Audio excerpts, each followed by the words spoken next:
Happy birthday to you. Happy birthday to you.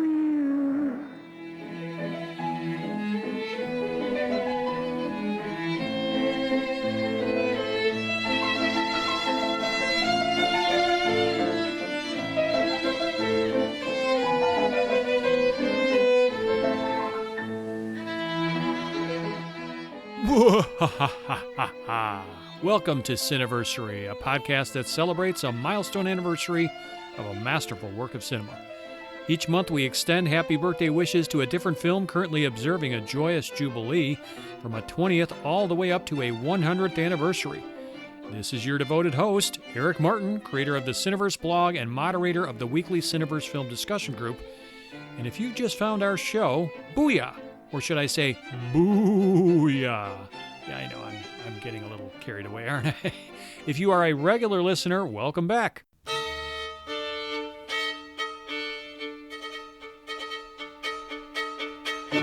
Well, it's October, and that means it's time for our traditional Halloween double feature. This month we'll be marking major birthdays of well-watched classics at this time of year. First, I'm going to be joined by author and classic horror historian Gregory Mank. We will commemorate the 50th anniversary of Mel Brooks' Young Frankenstein. And then I'm going to team up with horror film scholar and author Kim Newman to honor the 50th anniversary of the Texas Chainsaw Massacre, directed by Tobe Hooper. Me and my guests will provide plenty of talky treats, with no tricks, examining why these two films are worthy of kudos 5 decades onward, how they've stood the test of time, key thematic takeaways, and much, much more. We've packed a lot into this episode, so strap in, hunker down, and enjoy what's ahead. Okie dokie, we did an NFL coin flip. Young Frankenstein won. They decided to receive the ball first. But prior to sharing my conversation with Greg Mank, we need to set the proper scene. So why don't we learn a bit more about the making of this all-time comedy masterwork?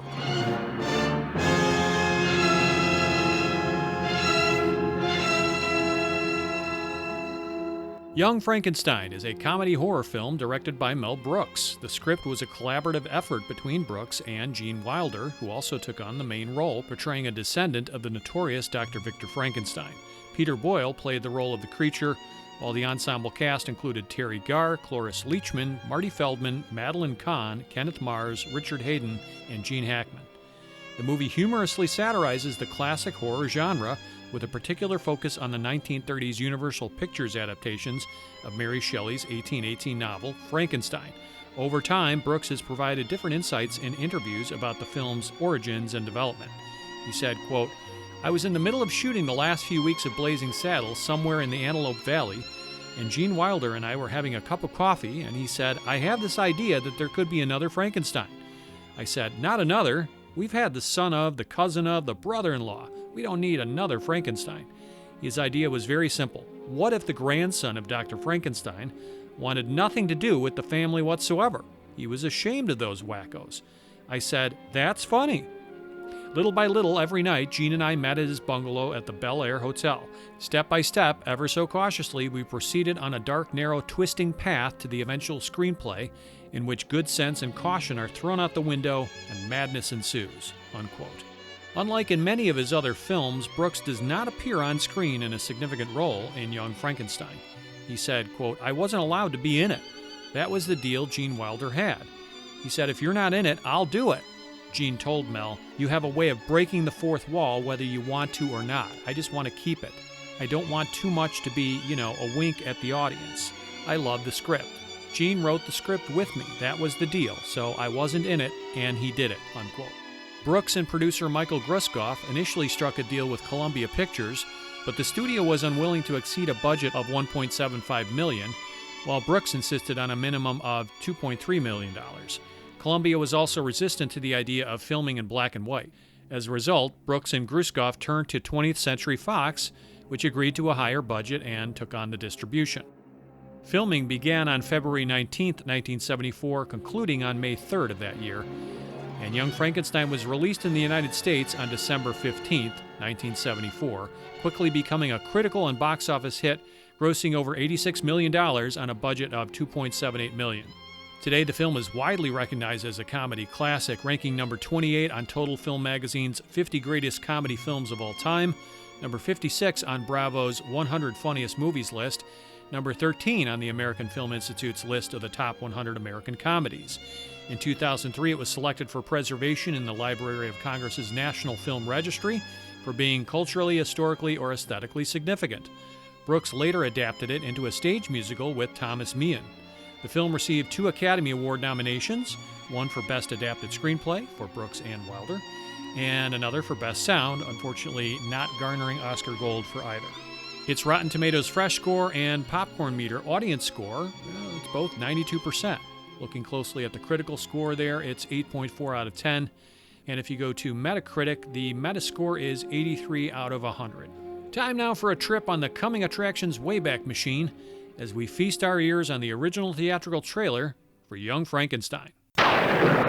It's coming from the deep, dark recesses of the mind of Mel Brooks. I love him. Young Frankenstein.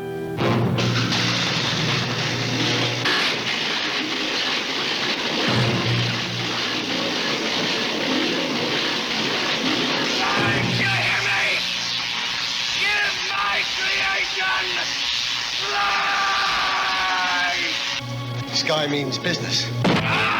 Young Frankenstein. Oh dear, nothing left. What shall we throw in now? Starring Gene Wilder as Dr. Frankenstein. That's Frankenstein. But what about your grandfather's work, sir? My grandfather's work was doo-doo!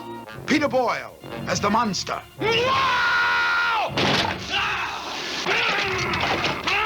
Marty Feldman as Igor. My grandfather used to work for your grandfather. I'm sure we'll get along splendidly. Oh, sorry. Cloris Leachman as Frau Blucher. You played that music in the middle of the night? Yes! To get us into the laboratory. Yes! And it was you who left my grandfather's book out for me to find. Yes! So that I would? Yes! Then you and Victor were... Say it. He was my boyfriend! Kerry Garr as Inga. Would you like to have a roll in the hay? Roll, roll, roll in the hay. Kenneth Mars as the inspector.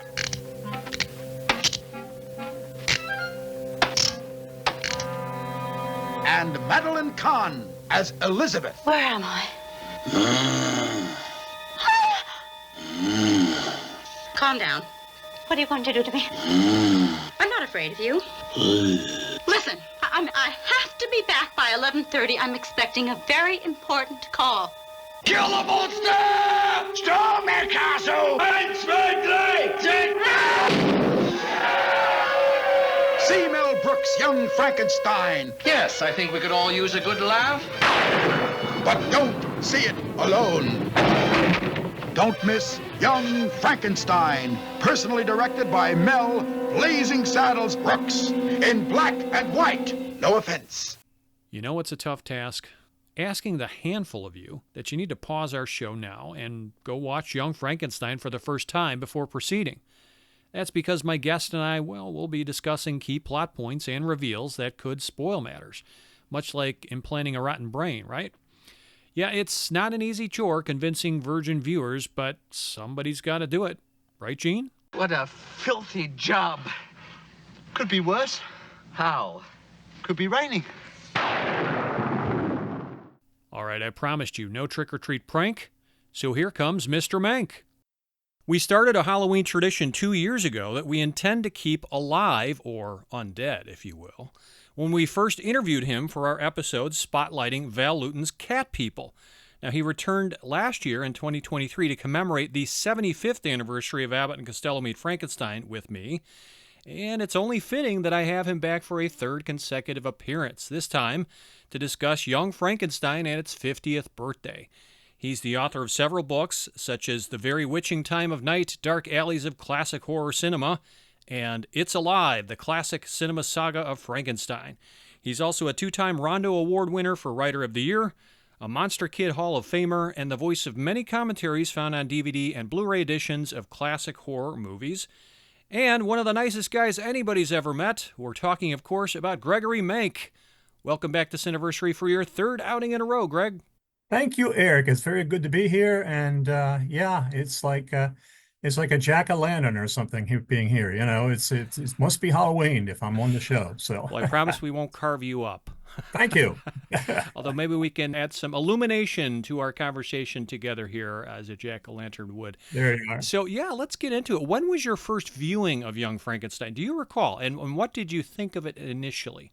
Oh, I remember it very well. It's funny because I actually saw it in its first release, 1974. Now, interestingly, I looked this up, of course, as I do every episode. The release date is, I think, late December, so it wasn't necessarily a fall or October theatrical debut.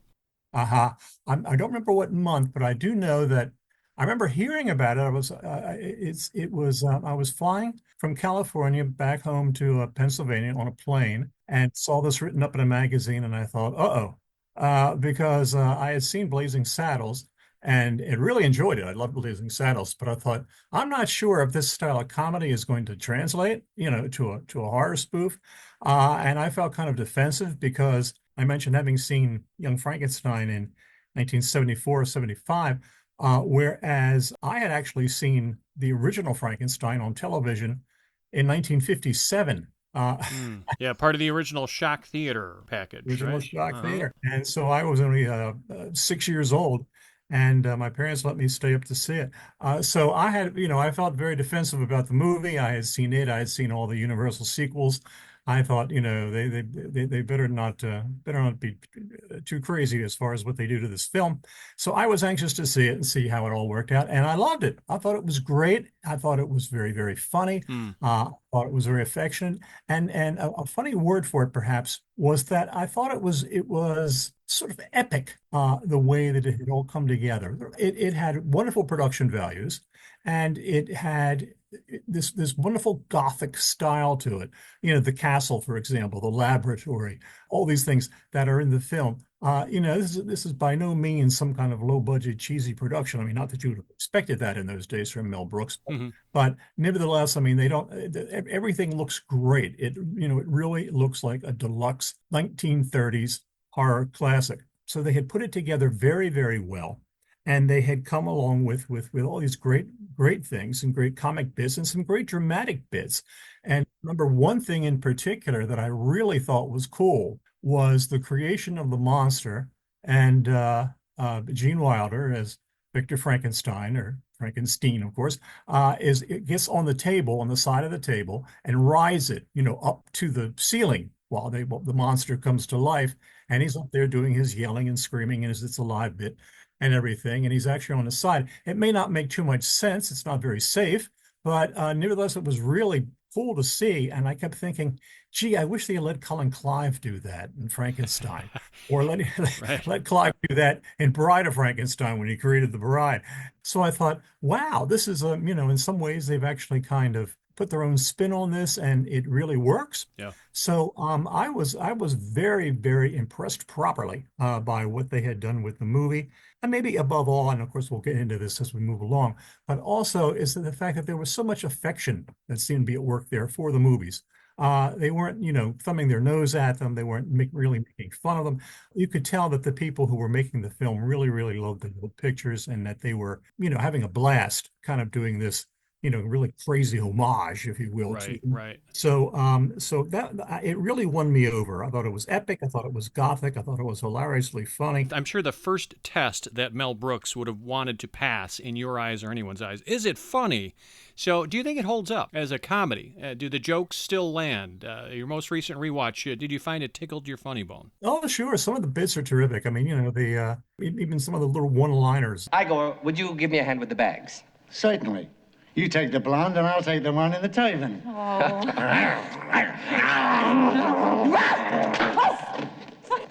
Stop that. I'm talking about the luggage. Yes, master. It's going to be a long night. If you need any help with the girls, please don't hesitate. I laugh at that every time I hear it. The abnormal thing that they have in there. Now, that brain that you gave me, Was it Hans Delbrooks? No. Ah, good. Would you mind telling me whose brain I did put in? And you won't be angry? I will not be angry. Abby someone. Abby someone. Abby who? Abby Normal. Abby Normal. I'm almost sure that was the name. Are you saying that I put an abnormal brain into a 7.5-foot long, 54-inch wide gorilla? Is that what you're telling me? And of course, the putting on the wrist, which again we'll discuss later, which is just phenomenal. All these things are terrific comedy, and again somehow fit in with what you're watching. It's not nothing. None of it's out of the blue. Right. You know, it all kind of fits with those movies. Uh-huh. So yeah, I think it holds up very well today. You see the bond there between the original serious film and the comedy later. You know, that bond that exists between the two, and that it connects, and that's a big part of the film's success, and a big part of the fact that it does still work, and that people still do enjoy it, and that it's particularly, of course, enjoyed by people who know the old films. No question about it. Yeah, I'll give you my quick recollection because I was younger. I do recall my stepfather took me to an actual movie theater, so it wasn't on the small screen, for what had to be a reissue of the film. It was probably maybe a year later, 1976. I was around 7, I would guess. I was a huge fan already by that time of the Universal Classic Monsters from a young age, because those films were often shown in reruns on my local Chicagoland television station. So I was intrigued to see Young Frankenstein. But most of the jokes, in all honesty, went way over my head at that young age. So this was a film I grew into as I matured, Greg. I didn't really come to appreciate its humorous brilliance, its lovingly retro craftsmanship, until I was, in my 30s probably. So I was a late bloomer of a super fan, to be quite honest. But this movie now easily fits within my top 10 comedies list. Not just horror comedies, but top 10 comedies. Okay, yeah. I actually rank it as Mel Brooks' best film, and without question, the funniest horror comedy ever made. But I have to say that with a caveat, because if you remember a year ago, we got together, we discussed Abbott and Costello Meet Frankenstein. That will always be the crown, my favorite horror comedy. But it's not quite as laugh-worthy, that film, as this one is. It holds a very special place in my monster kid heart, Abbott and Costello Meet Frankenstein, but this film is certainly funnier. Oh, yes. Do you agree that this is Brooks's finest foray as a filmmaker? And does this picture capture the title of best or at least funniest horror comedy for you? Well, that's a very good question. I would say that I think, as far as Brooks goes, it's I don't know why I feel this way, but I think maybe the best thing he ever did was the original producers. The movie, yeah. The non-musical producers, the original one, the one with Zero Still and Gene Wilder. That's brilliant. The concept and everything, and the characters. It was great. I would maybe tie Young Frankenstein and Blazing Saddles for number 2. Okay. But it's like a lot of comedy. It kind of depends on what mood I'm in at the time. Sure. And I can't guarantee you that tomorrow, for example, I wouldn't think that Young Frankenstein is his best all-time film. It's going to be at least in that top 3. There's just something about it that plays very, very sharply and movingly. Again, I think because of the fact that in this particular film, I think he might be showing, again, a little bit more affection for the genre than he does with others. Blazing Saddles, is a complete rip. And in this rip, and I say that in the sense of it's all comedy, it's all spoof. It's, I think you can watch Blazing Saddles and not necessarily get the impression that Mel Brooks loves Westerns. he loves making fun of them, but whether he actually loves them or not, I don't. Yeah, it's not as much of a sacred cow genre as perhaps, the Frankenstein films, the horror genre. You could Yeah. tell he's providing some real respect and reverence. Exactly. This one he really, yeah. And I think that you can see that in the picture. I think you touched on something very interesting there about how the films worked, and how they play here. And the thing about this film that is so different from other spoofs, like such as Abbott and Costello Meet Frankenstein, is the fact that this is one in which the horror characters are not playing it straight.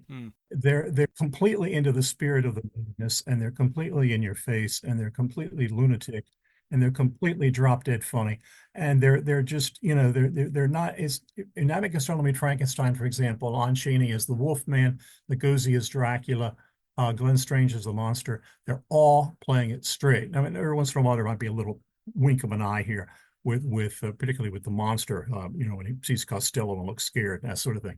But for the most part, those guys are really playing these parts for real, and that's the way it goes.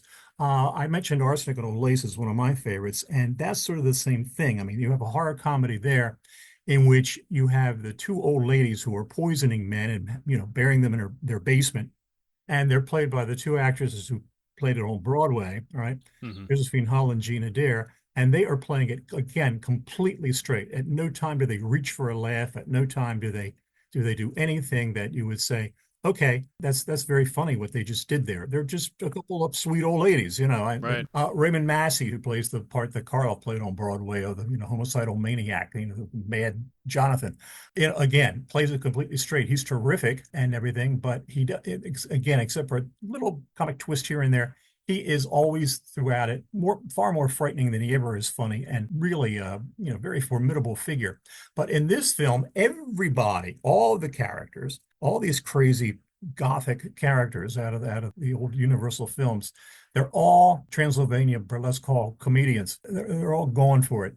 And I think that's sort of the secret to how the film is different, and another secret as to why it works, and that they're just having a good time. Yeah, absolutely. That's a great distinction you just made that makes you think about it, because again, to compare, let's say Abbott and Costello Meet Frankenstein against this film, and I would argue those are the best 1-2 horror comedies in history. But you're right, Abbott and Costello Meet Frankenstein, while it certainly can be appreciated by anybody of any age, and most of the jokes even kids will get, there are times where, in fact, almost consistently throughout, the monsters, Dracula, Frankenstein, the Wolfman, are playing it straight. And they could be frightening to younger viewers. Oh, yeah. Here, nobody's frightening in Young Frankenstein. No. I don't think that's what Brooks would have been going for. No question about it. He's going for laughs. Yes. But that doesn't mean he denigrates the impact of the Frankenstein monster or his creator or the gothic horror elements. It's just he's not going for that approach where it can alternate between scary and funny. No, that's exactly right. And he has a secret weapon that he uses very well here, although it's not really too much of a secret if you know the old Frankenstein films. And that is that with Peter Boyle, who I think every time I watch the film, I'm amazed again at how terrific he is. I know when I first saw the film, I had a little bit of reservation about him, mainly because of the makeup, but of course that was not his fault. I'm sure that Universal. I thought the same thing. Of course, I'm very young, but I'm instantly thinking of Karloff in that indelible role. And how can anybody live up to that image, that iconic visage of Karloff as the monster? So when I see the poster and I see the trailer on TV, and we're going to go see Young Frankenstein, and he comes on screen, and I just didn't appreciate him because comedic genius. But he's perfect for that role. It's just that no one's ever going to live up to Karloff's greatness. No, what he does is that while he can be hysterically funny at times in the movie, again, you feel such sympathy for him. He's such a lovable character, and he's not lovable in a trite way or anything. He really does. He gets kind of profound with it at various points in the film, and that is a real secret to the whole film working. I mean, everybody in it has their moments. Everybody in it has funny parts where somebody might say, well, my favorite in it is Madeline Kahn, or my favorite in it is Terry Garr, or my favorite in it is Cloris Leachman, just to name the ladies. It's hard to watch the film, and it's in a certain way because of the makeup, which again wasn't, was I'm sure a copyright issue. that you have to get past that before you really can appreciate what he's doing with the part. That's right. And I think that's why I had to get a few watches under my belt before I Yes. really came to relish what Brooks and Boyle are doing here with this role. Mm-hmm. Yes, absolutely. And Eric, it's funny that in these films, that with the comedy aspect of it, that the original Frankenstein films had their own comic moments. Of course, there were nothing at all like what they are in Young Frankenstein. All right, I mean, there's no Schwanstucker talk or anything like that, but there's all kinds of crazy stuff, that a lot of it directorial things that James Whale put in there, particularly throughout the film, but also things that people miss, again, if they don't know the old films, and they think, oh, isn't that clever? And then again, idea, and without realizing this is actually part of the original films. I mean, some examples: Dwight Fry as Fritz. Now, of course, Dwight Fry doesn't have in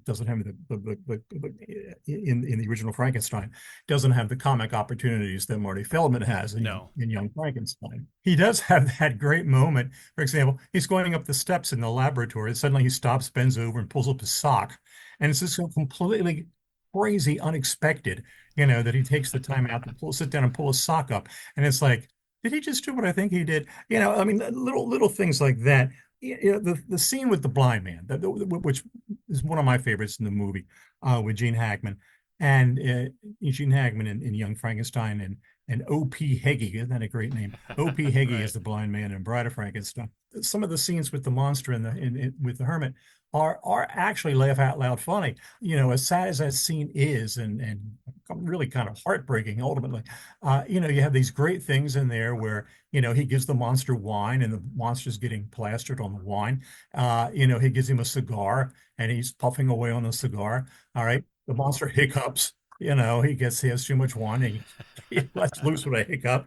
And all this kind of stuff. And there's some really funny stuff in there. Oh, sure. The histrionics of Una O'Connor. I mean, again, yeah. James Whale, of course, he always cleverly infused some humor. Always put in that his, kind of in stuff his in movies. there. Absolutely. I know one thing that really one of the students at Hopkins was really surprised by. She said later, this was after we had seen this, that later they had Bride of Frankenstein on television, and she said that she had watched it. And she said, because she was kind of intrigued by the old movie. So she made it a point to watch the sequel. And she said, I wondered why Madeline Kahn, when she came in the bedroom at the end, gave that hiss. I thought, what was she hissing about? What is she making that sound? I mean, if that's supposed to be passion, that's really strange passion. What is that hiss? Here I come.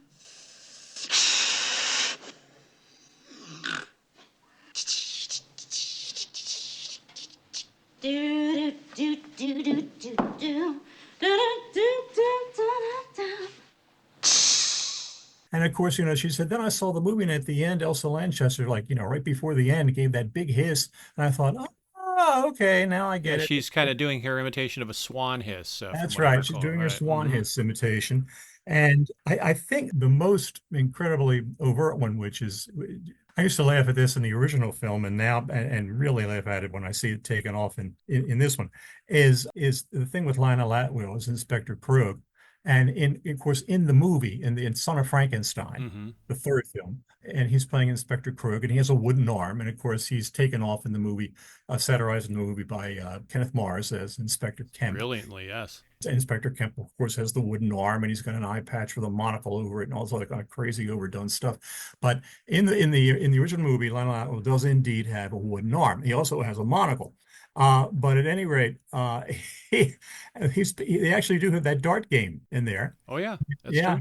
Mm-hmm. And he and Rathbone, or as a Wolf von Frankenstein, the son, are playing darts at one point near the end, to kind of trying to loosen the tension that's built up in the film. And sure enough, just like in the movie, Atwill between rounds turns around and takes the darts and shoves the darts into his wooden arm, and then walks away and get ready to throw them again. And then, Kenneth Mars does the same thing in Young Frankenstein. And again, you think, oh, isn't that a funny bit? And then you think, hey, wait a minute, that's in the original movie. Everything you're saying points to, if you do your homework, if Yes. you go ahead and feed up on the original source material, hopefully before you watch Young Frankenstein, but even if it's after the fact, you will appreciate things so much more and realize that Brooks and Wilder, let's not give him short shrift, he's co-writer here, they deserve credit for so many clever bits here. Yeah. And a lot of it we learn is ad-libbed as well. But great screenplay. But the truth is that they're riffing on things that actually happened in the Frankenstein films of the 1930s. Yeah. So it pays to take a deeper dive. It sure does. And delve into that franchise because you will pick up on the jokes so much more. You sure will. And I think that's they kind of help themselves with both hands to those that raw material in the original films. Mm-hmm. And also, again, not just ripping it off. They're thinking, this is a great idea for a good comic bit. Oh, absolutely. It worked back in 1935. It'll work again now. Right. And turning things that weren't necessarily funny in the original Frankenstein films into comic fodder. That's also important. Yeah, absolutely. I'm going to hold you as I would as a moderator of a presidential debate. To answer the question, Greg, I asked, is this the greatest horror comedy ever, or do you think that Abbott and Costello Meet Frankenstein or another nominee deserves that title? I'm just curious where this places for you. Gee, I would say that it would depend on what mood you're in. It would depend on who you're watching it with. Yeah. I think that if you're showing it to your kids, your grandkids, your great-grandkids, I recently became a great-grandfather, which is amazing. Oh, congratulations. Thank you. If 5 years from now, my great-grandson says he wants to see one of these movies, I would show him Abbott and Costello Meet Frankenstein before I'd show him Young Frankenstein. Yeah, it's a good gateway to drug. Mm-hmm. But I can remember when my kids were small that I remember showing them Abbott and Costello Meet Frankenstein, and they didn't have any nightmares. They got a big kick out of it, and thought it was very funny, and thought it was really kind of cool. Remember, my son said after it was over, he said, "Daddy, that Frankenstein is quite a guy." I think you said that in your DVD commentary, if I recall. Right. Yeah, I listened to that. So the answer to the question, it sounds like it really just depends. It can teeter-totter between either title, but it sounds like those are the two that probably rise to the rank of the best horror comedy. Would you agree? Oh yeah, absolutely. I think that they would work. You can't miss with either one. True. So let's go a little deeper here. I want to assess the film today versus when it was released. How well does it hold up? Does it remain as funny as you remembered it? We've answered some of these questions a little bit, but I want to address a little bit more about what makes it stand out as a comedy classic. And if you will, just indulge me for a moment. I want to rattle off a few points and, of course, get your perspective on each of these. Mm-hmm. But I think we can agree. Young Frankenstein perhaps most benefits from excellent casting. This is debatably Gene Wilder's finest role and performance. Oh, yeah. It's hard to envision any of the other parts played by any other actors than the ones cast in this film, but especially Wilder. His ability to express a wide array of emotions with dramatic facial expressions, animated gestures, exaggerated histrionics. From that fateful day when stinking bits of slime first crawled from the sea and shouted to the cold stars, "I am man." Our greatest dread has always been the knowledge of our own mortality. But tonight, we shall hurl the gauntlet of science into the frightful face of death itself. Tonight, we shall ascend into the heavens. We shall mock the earthquake. We shall command the thunders and penetrate into the very womb of impervious nature herself. Life, do you hear me? Give my creation life! It demonstrates his gift not only for comedy, but credible acting. Oh, yeah. Brooks maintains, to this day, Wilder got robbed. He should have at least been nominated for Best Actor this year. Very strong year in cinema history. But this feels like a role he was born to play, kind of like Willy Wonka, right? I want to read you, this is Chris Justice of ClassicHorror.com. He wrote of Wilder in this role. "There's something hilarious in seeing hypocrisy unfold, especially when it occurs unknowingly, and there is no explanation for it. Even more hilarious is when the hypocrite has spent much time previously denouncing what becomes the hypocritical act. His self-conscious melodrama allows him to perfectly play the victim of others' sarcasm and satire, and he revels in being the target of so many comic arrows. I like that quote because it gets to the heart of what elevates this performance. Think of Marty Feldman. He steals every scene he's in. He often garners the biggest laughs. Oh, yeah. I ain't got nobody, and nobody cares for me. Peter Boyle, we've talked about him. This is a challenging assignment, right, Greg? Because he has to convey a lot of emotion and ideas non-verbally. He has to remain consistently in character, and he also has to personalize and customize his interpretation of Frankenstein's monster without turning it into a caricature of itself. So it's a heavy lift in a lot of ways. I live because this poor, half-crazed genius has given me life. He alone held an image of me as something beautiful. And then, when it would have been easy enough to stay out of danger, he used his own body as a guinea pig to give me a calmer brain and a somewhat more sophisticated way of expressing myself. Now, every actor seems perfectly assigned to their respective role and seems to lend so much more to their part than a substitute actor would, I contend. So can you consider how effortlessly, for example, Madeline Kahn inhabits Elizabeth the fiancée. She brings this sophisticated charm yet wacky diva energy to this character. Oh, my sweet darling. Oh, my dearest love. I'll count the hours that you're away. Oh, darling, so will I. Not on the lips. What? I'm going to that party at Nana and Nikki's later. I don't want to smear my lipstick. Oh. You understand. Of course. All aboard! Oh, my only love. Taffeta, darling. Taffeta, sweetheart. No, the dress is taffeta. It wrinkles so easily. Oh. All aboard! Oh, there's that horrid man again. Oh, hurry now, before I make a fool of myself. Ah, the nails! Oh. Or you regard, the exaggerated mannerisms and Teutonic speech inflections that Kenneth Mars imbues within Inspector Kemp. A lion is an ugly thing. And once you get one started, there is little chance of stopping it, short of bloodshed. I think before we go around killing people, we had better make dents here of our evidence. We had better confirm the fact that young Frankenstein is indeed following in his grandfather's footsteps. What? Following in his grandfather's footsteps. Brilliant stuff. This is one of the best ensemble casting ever for a comedy film, period. Throw in the fact you have the luxury of casting in small roles, mind you. Gene Hackman and Cloris Leachman, who each won acting Oscars 2 years earlier.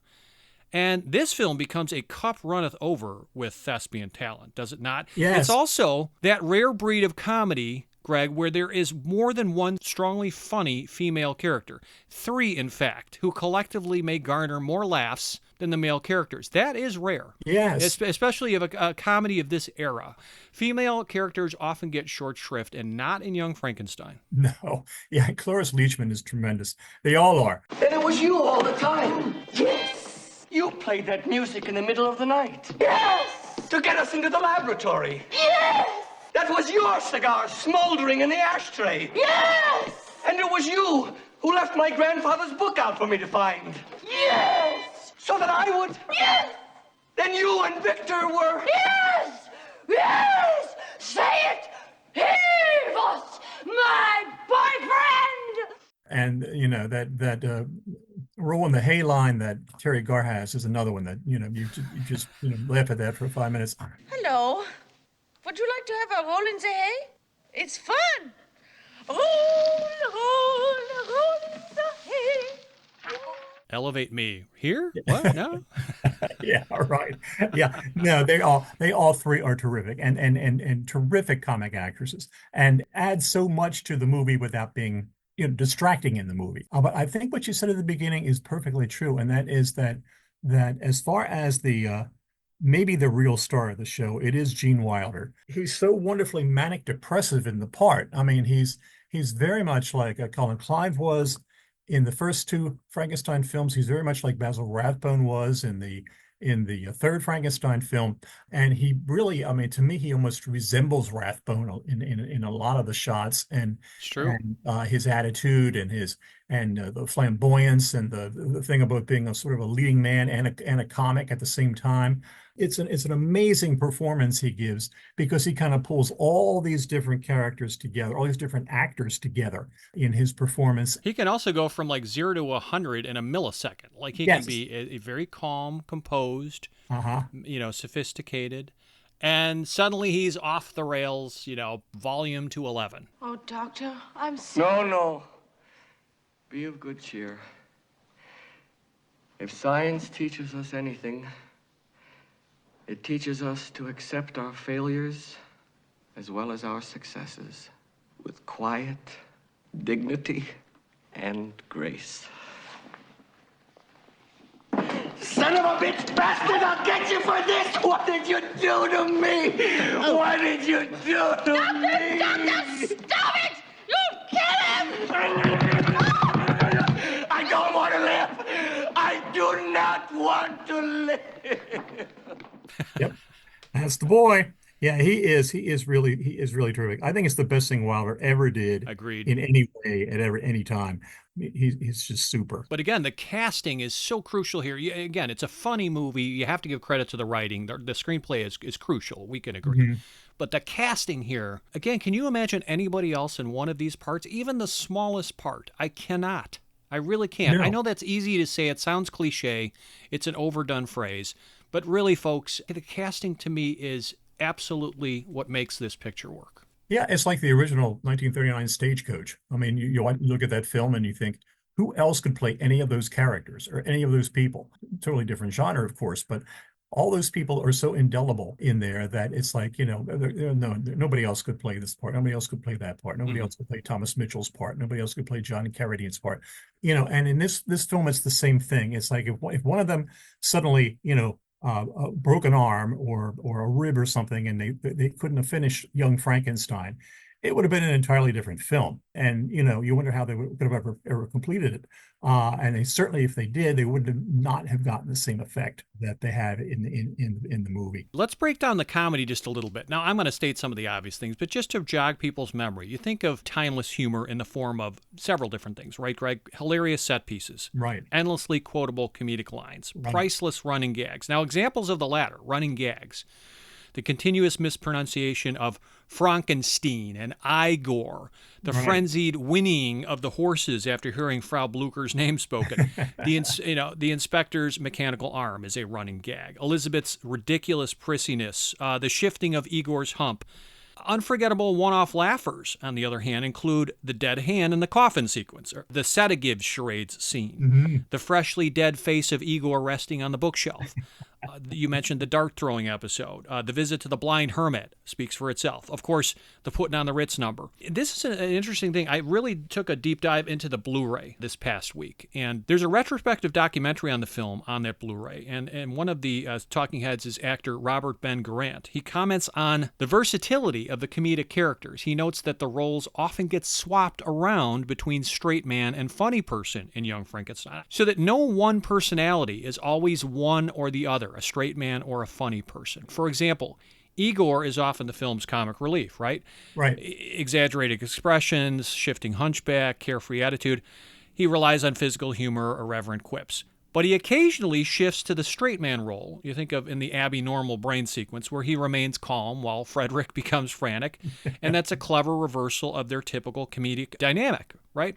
Exhibit B. The monster frequently acts as the straight man. He uses his confusion and innocence to contrast with the comedic chaos around him. But he becomes the focal point of humor in scenes like, of course, Putting on the Ritz, where his exaggerated dancing and singing alongside Frederick transforms a simple homage into a comedic highlight. So this shifting of the straight man and the funny man, I'm not saying that Young Frankenstein invented that by any means, but it is pretty interesting how it pivots back and forth like that, and Brooks recognizes the value of the personality shifts.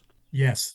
Yes, and stages it extremely well. His way of working with comic actors must be telepathic or something, the way that he's able to get the laughs. He must have like an encyclopedic memory and application of comic technique, Mm-hmm. which of course is not surprising considering all the training he had in his early days as a writer and so on and so Yeah, forth. your show of shows and so Yeah, many other yeah. things. Mm-hmm. But it's remarkable what's ping-ponging around in that head of his. But also, the film matters more, to me anyway, because, and this is to Wilder and Brooks's credit as well, it's not wall-to-wall comedy with a record ratio of jokes per minute like, let's say, the Airplane movies. Mm-hmm. There are moments of true poignancy and pathos in Young Frankenstein, and that's to the picture's advantage, because the filmmakers have to create sympathy for the monster to make him more than one-dimensional. That's what this story calls for, especially if you're paying homage to the original Frankenstein. That's part of the greatness of the Frankenstein story and the 1931 version, is the pathos and the poignancy. They're not relying on pure parody and satire to entertain viewers 100% here. Their goal, I believe, is to tell an emotionally involving story that's also filled with plenty of laughs. Mm-hmm. Here's what Brooks said in that documentary. I wrote down his quote. He said, "Every good comedy needs an engine, and the engine behind Young Frankenstein is the father-son relationship of the monster and Dr. Frankenstein. That's the true love story in this movie." So there is a love story. It has nothing to do with Elizabeth or Inga or Frau Blucher. It has to do with the monster and his creator. So yeah, what are your thoughts on that? As far as it isn't wall-to-wall comedy, even though most people, of course, think of it as one of the great comedies of all time.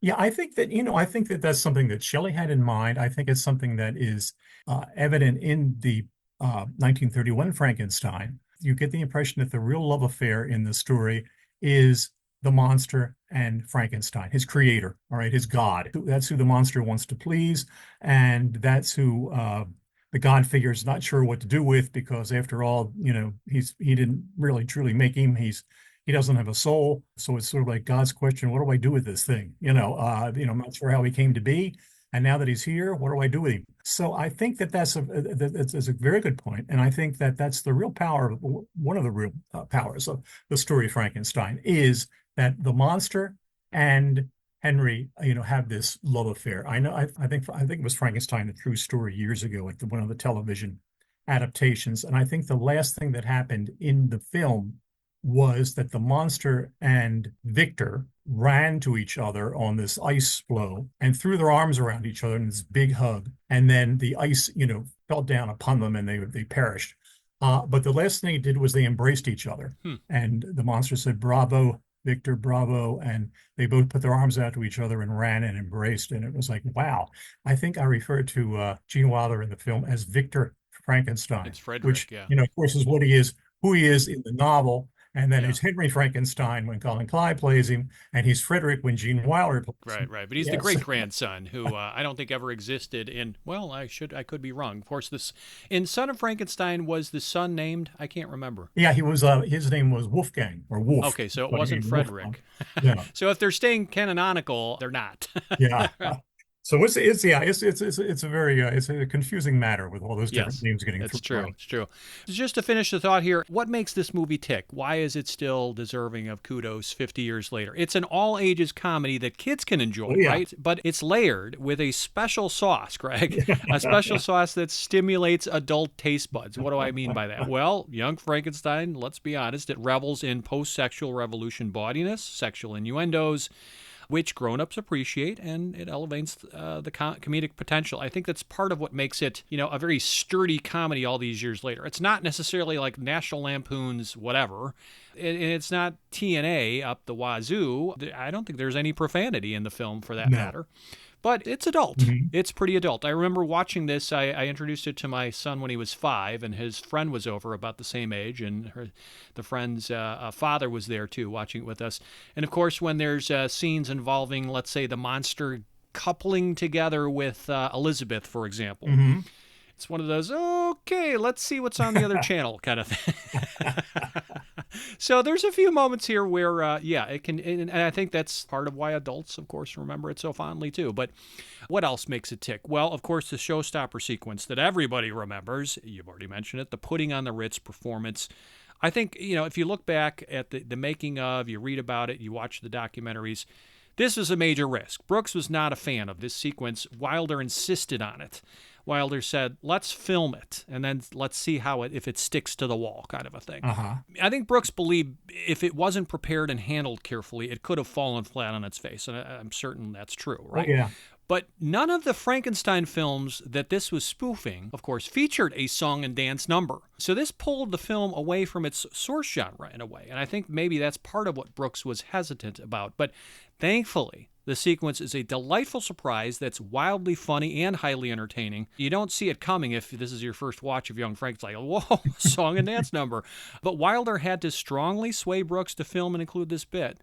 And now Brooks considers it the best scene in the film, as do many, many viewers. Is this your favorite bit in the film? Might not be my favorite, but I think it works beautifully. And the thing about that scene that I don't think too many people mention, maybe, and they might be going out on a limb actually to make this comparison. But the thing I always think of when I see that scene is that, as you say, there was never any of this kind of a musical flourish in the Frankenstein films. But there's a 1936 film from Warner Brothers called The Walking Dead, and Boris Karloff is in it. Boris Karloff plays a fellow who's railroaded by gangsters, and he goes to the electric chair, and then he's brought back to life by Edmund Gwenn, who later played Santa Claus, in Miracle on 34th Street. And Edmund Gwenn brings him back to life, and he decides he should introduce him to a group of people. So he has him play the piano. And it's very similar to this in the fact that Gwen gets up on stage and says, rather than introduce him to you as, this figure back from the dead or a figure raised from the dead or anything of that nature, I want to present him to you as a musician, which is, what he was before he went through this phase of being electrocuted. And so he's going to come out with your permission, and he's going to play a classical piece at the piano. So Karloff does. He comes out and plays a classical piece. No, he doesn't dance. He doesn't sing, but he does play it. And the scene is played completely straight. And it's very, very effective. It's directed by the great Michael Curtiz. All right. Karloff sits at the piano and he looks into the audience, and there are these gangsters who had railroaded him. And as he plays this beautiful classical music, he stares at each one, and one by one, each one gets up and walks out of the concert hall because they can't take it. They can't take its stare. And it's very, very similar in idea to what happens in this Putting on the Ritz number. That's interesting. Wow, that movie escaped me. But I instantly thought of, in the Frankenstein original franchise by Universal, the only song and dance number is in Frankenstein Meets the Wolfman, if you recall. I don't even remember the name of the song, but I remember first time I saw it, and I would have been in my 20s because I caught up to that movie late, I kind of rolled my eyes and thought, what the heck is going on here? This is just devolved into craziness. They're just trying to capitalize on, every genre film now has to have a song and dance number. That's right. Yeah, that is a hoot, and it's a real hoot then. Yeah, it is. All right, so we do have to pivot here because I don't want to keep you here forever, but it is wonderful talking to you, Greg. You too. What elements help elevate Young Frankenstein as not only a comedy masterwork, but an authentic looking and sounding work of retro cinema? So the first thing you think of course, in answer to this question, black and white. Absolutely. Wonderful, wonderful black and white photography. Which was a major risk. Now, I looked this up, okay?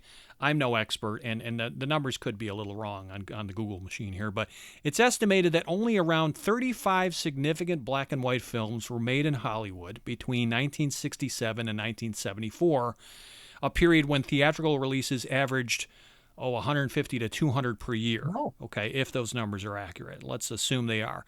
But that meant that by 1974, if those numbers are authentic, that merely 3% of feature films were monochrome.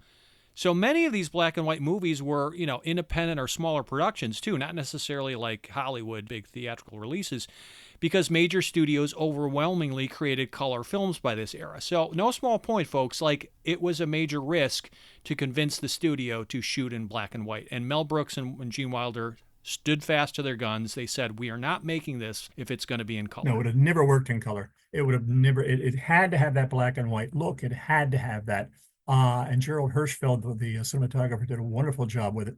And it should have, even if they had taken a test reel to see how this all would look in color, they would have realized that, this is not going to fly. This is not going to work at all. Yeah, in the documentary, there are some still frames, making of the film, kind of behind the scenes shots in color, and it just looks outright weird. Gotta be honest. No, with that's you. not. That's not going to play. So, Young Frankenstein achieves this authentic early horror film aesthetic not only with the black and white, but also incorporating original laboratory equipment from the 1931 original Frankenstein that was designed and preserved by Kenneth Strickfaden, who luckily had saved this stuff. And it lends historical accuracy with its iconic electrical devices. So that's no small point. Like, if you really pay attention, now they built some new equipment and sets and things for the laboratory sequence, of course. But again, a lot of that apparatus stuff that crackles and pops and zips and lights up is from the original 1931 Frankenstein. What do you know about this? Yeah, it's really funny. Strickfaden had all this stuff, and he used them in multiple films. And at the time that they made this film, he was still living in Santa Monica, and he had all this stuff in his garage. Amazing. Just sitting there in his garage, yep. Just sitting there in his garage waiting for somebody to, come along and pay some attention to it. Good thing he didn't have a garage sale, I'll tell you that. Yeah, really. Can you imagine that? Mel Brooks came along and said, we'd like to use it in the film. And so I'm sure Strickfaden was thrilled. Yeah, it has an unmistakable look, when you see it in the movie. It's a really happy addition because to see this stuff in there, because you think about the fact that was, it was there when they shot that absolutely brilliant, historic scene of the monster coming alive. Yes. That stuff was all flashing and carrying on up on the walls and everything. Right. And yet further proof that it pays to watch the original source material before you watch the satire. Mhm. If you go back and you watch the original from 31 and its sequels, I don't know if the Strickfaden stuff was used in the sequels, but the point is, yeah, it pays off because you will recognize, hopefully, so, hey, wow, that's some of the original equipment. Mhm. Yeah. He uses it in a lot of films. I'm not sure how many they used it in the Frankenstein series. I have a feeling Universal eventually decided they could make their own. And Well, that was the era where they were just throwing everything out. All the leftover footage, Yeah. B-roll stuff, the stuff that would be priceless gold today. yeah, but thank God he saved it. So as far as authentic looking, making this retro cinema possible, as far as authenticity, I mean, the film employs iris transitions where shots open and close in a circular pattern. It often does that as a transition effect. And that further nods to the filmmaking techniques of classic cinema, right? And a lot of camera work closely follows the techniques of that era. Static wide shots, close-ups, angled compositions to amplify tension. So again, lovingly hearkening back to a bygone era. Brooks is doing here. And of course, we have to mention the tremendous score by John yes. Morris. That is sweet, it's haunting, it's foreboding. It utilizes dramatic string instruments and violins to do what? To evoke longing and loneliness and mystery, right? It's a throwback soundtrack that sounds like it was written 30 or 40 years earlier. That was one of the big reliefs in the picture too, was I thought, I hope they don't have, some kind of silly music, some kind of like old Little Rascals music in it or something, that you're going to hear, with that kind of thing, going on while the monster walks around. Mickey Mousing, as they used to call it.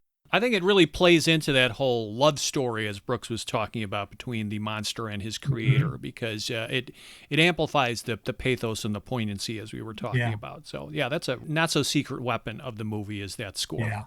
And then as you're saying about them, this love story between them, of course, at the end of the film, they're basically brought together in this rather bizarre, phallic way. But nevertheless, there they are. They're both kind of sharing a part of each other.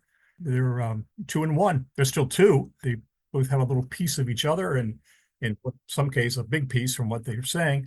And it's a really it's kind of a cool thing. I know that Brooks said when the movie was coming out, he said, we really want, when this movie's over, that the audience is going to cheer, at the conclusion of it, because they're going to be so happy with the way it worked out and the way it all plays together. And, I think it's the kind of film we have on our hands. It's going to be one of those things that the audience is going to have resounding applause at the end, because they're just going to love the way that this all played together, not only as entertainment, but as emotional entertainment. Absolutely. Yeah, it's a crowd pleaser, no question about it. It's a nice transition point, which is the monster and his creator, they swap some elements at the end there, of course.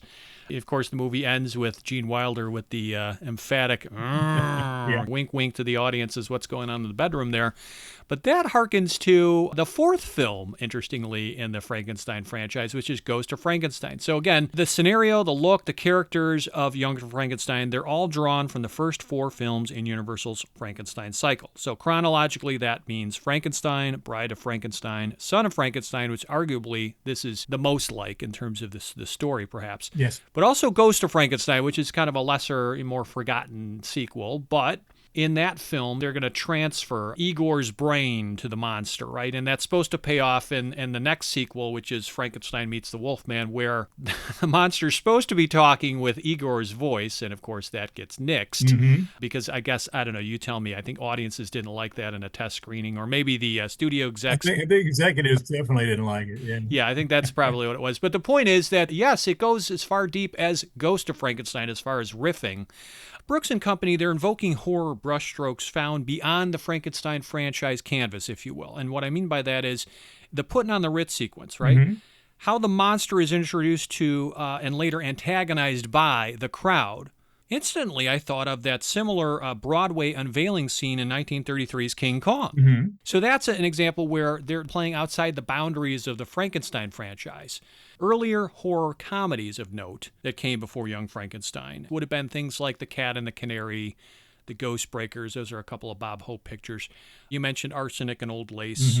Of course, Abbott and Costello Meet Frankenstein, Scared Stiff, especially the Jerry Lewis, Dean Martin version. The Little Shop of Horrors is a early horror comedy.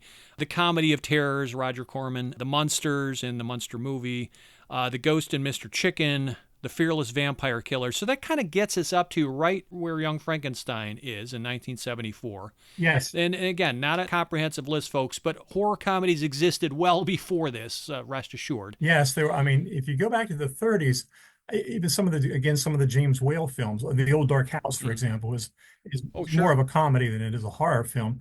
Although it does have plenty of horror in it, but it's a lot of it is played for laughs. The Invisible Man has some very funny parts in it. That scene where he takes his nose off and throws it at the crowd, is a real crowd pleaser. Here we go, we're gathering nuts in May, nuts in May. That's right, dancing down the country lane.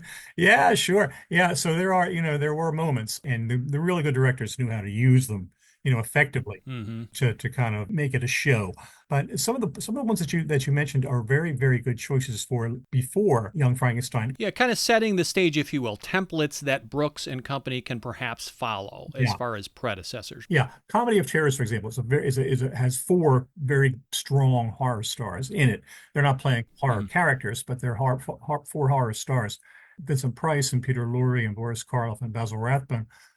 So you have that and films of that nature. But as far as doing what Young Frankenstein did, which is to take these fictional characters from the horror films and to let them, really play them up as in comedy, and to do it in such a way that they are not made fools of and not denigrated or anything of that nature, really was, I think, a unique and ahead of the time. Yeah, totally agree. So now let's trace horror comedies released after the success of Young Frankenstein. Now, I'm not suggesting that Young Frankenstein is the most influential film ever made, but films that came in its wake that maybe owe a tip of the cap to Young Frankenstein. That's what I'm going for here.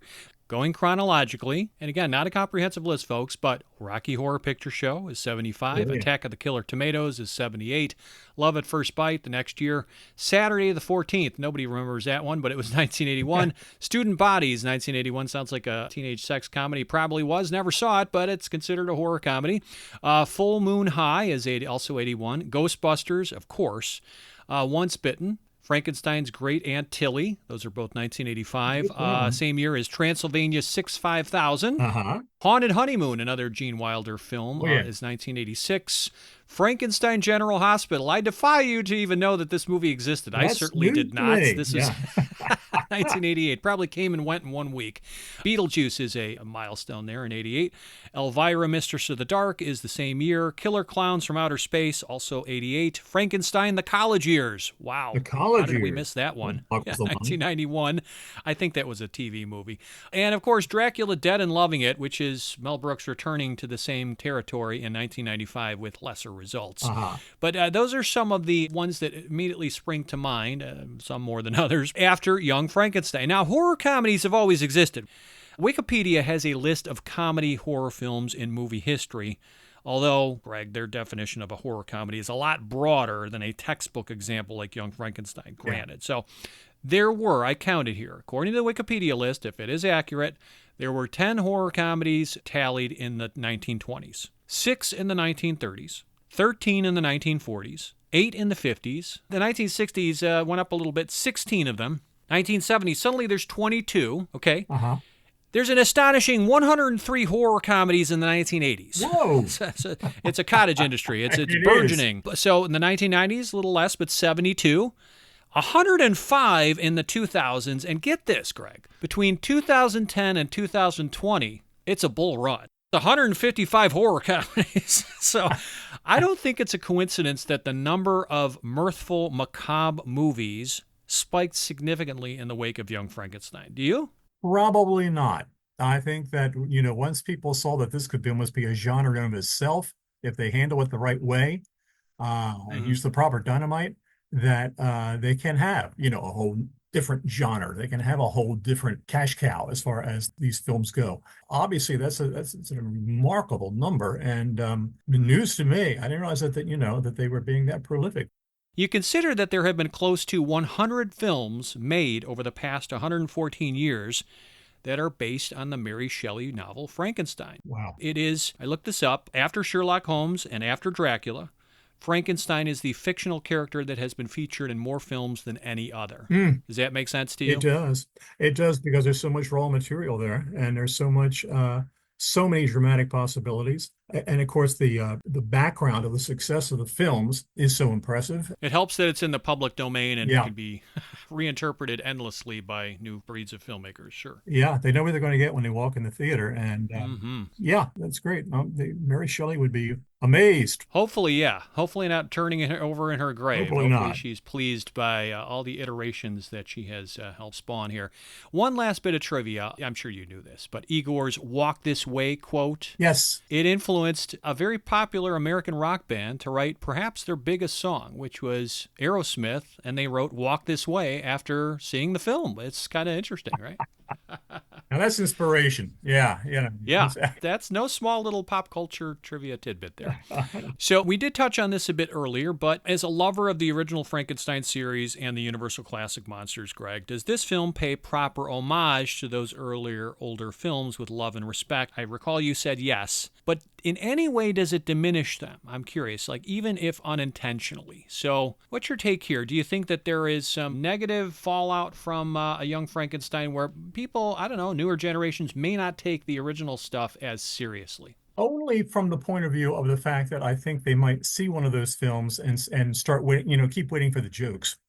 Keep waiting for it to get funny. Yeah, and I think the danger of that is if they see Young Frankenstein as their first introduction to the Frankenstein monster, period, Yeah, right? I think that that's what will happen, that they'll, if they see that first, and then see the others, that they'll be expecting, they're expecting the risque lines, they'll be expecting the jokes, they'll be expecting all the funny stuff, and they won't get it. They'll get different types of humor. They'll get, in certain cases, sort of like a Monty Python type humor that Whale was so good at implementing long before Python came along. I don't think it denigrates or pulls anything away from those films, as long as people go in with a realistic attitude about what they're going to see. Yeah. If somebody says to somebody, you're going to watch a movie now that was made in 1931 or 1935, they have to go in with the with the idea that this is going to be a very different type of entertainment than what they're used to seeing. Sure. I don't remember who it was anymore, but I remember some little girl had seen Island of Lost Souls, which I think we'd agree is a pretty nasty film from 1932.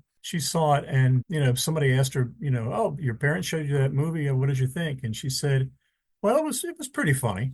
She was waiting for the laughs to start. It could have been funnier.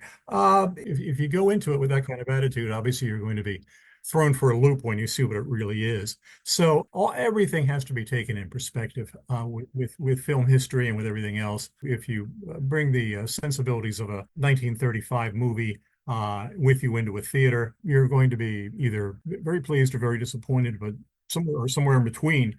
But it's not going to be what you're expecting. If that's what you thought you would see as a 1931 style movie. This movie isn't trying to mean-spiritedly mock those old Frankenstein pictures by any extent. Not at all. Instead, it attempts to evoke the look, the feel of those films while also poking gentle fun at some of the tropes, some of the conventions, the motifs, the aesthetics, the characters of those 1930s movies, right? Oh, yes. And for proof of the love and respect that the filmmakers intended, again, consider that they opted to shoot in black and white. They were able to include some of the original lab equipment, props, the score, as we mentioned. And it's also important to remember that in 1974, right, when Young Frankenstein was originally released, the classic Universal horror movies like Frankenstein, like its sequels, had for many years prior enjoyed a resurgence on rerun television a la shock theater, creature feature type TV repackagings.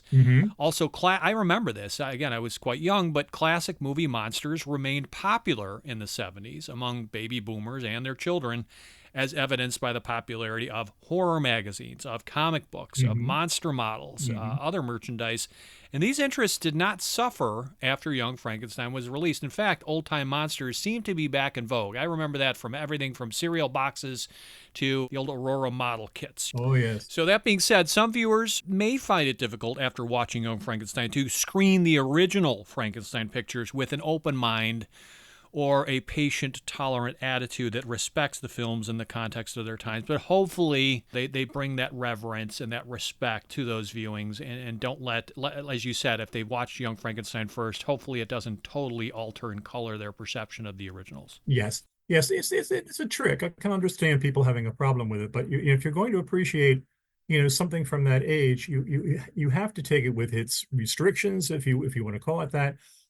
You might even reach the point, though, that you might look at it and say, gee, I never realized black and white cinematography was so interesting and it was so striking and was all these things. So if you give it a fair shake, you might come away with it as, really an admirer of that particular aspect of cinema, and not say what they were running into back in 1974, which was that, we're not going to be able to, get this film marketed unless it's in color, or we're not going to be able to do this unless, it has some kind of modern aspect, or we want people come to see it unless it has maybe too much suggestive humor in it. I don't think the film does, but I mean, some people might think it does.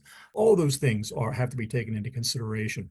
And True. It's another good thing that Brooks has done in his films is that he's paid a lot of tribute to older films, and he's done it with, in his usual risque and suggestive manner, but it's enough of that to get people to come to the films, while at the same time being affectionate toward the films he's supposedly making sport of. Absolutely. Yeah, because you think of Blazing Saddles, Young Frankenstein, released in the same year. So this is absolutely the zenith of his talents and brilliance, in my opinion. I think most people would agree. I mean, those perhaps his two greatest films released in the same year. It says a lot. But in these two cases, it cemented Brooks's reputation as Hollywood's signature satirist of film genres. Yes. In these two examples, the Western and the horror film. Now, he would go on to spoof cinema made before talking pictures with Silent Movie in 1976, Hitchcock pictures with High Anxiety in 1977, historical epics with History of the World Part 1, that was 1981,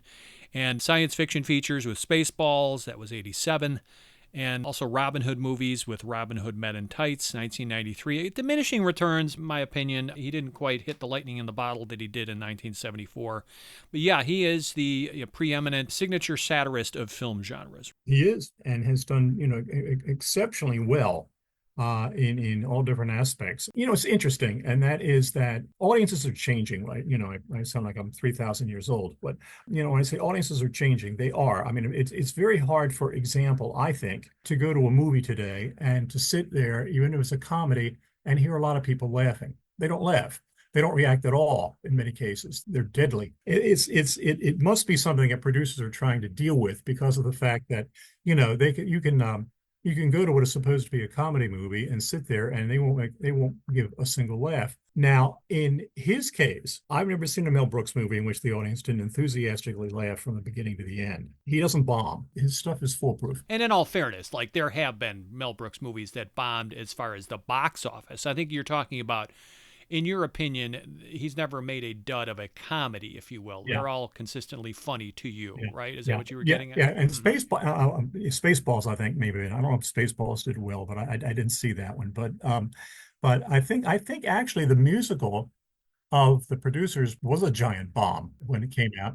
And whereas it had run for like 6 or 7 years in New York on stage, and you couldn't get a ticket to it, and they were paying Nathan Lane and Matthew Broderick, $1 million or something to be in the show, and it was just absolutely supposed to be phenomenal, and yet when they made it into a movie, it didn't translate. So comedy is a very treacherous thing. Yeah. Uh, and you never know how an audience is going to react to it. You never know, how it's going to go. Yeah. Brooks did not direct a remake. That was Susan Stroman. I just Yeah. quickly looked that up. Yeah. But in my opinion, this is his finest outing as a director. He's even said that this is the one that he's most proud of.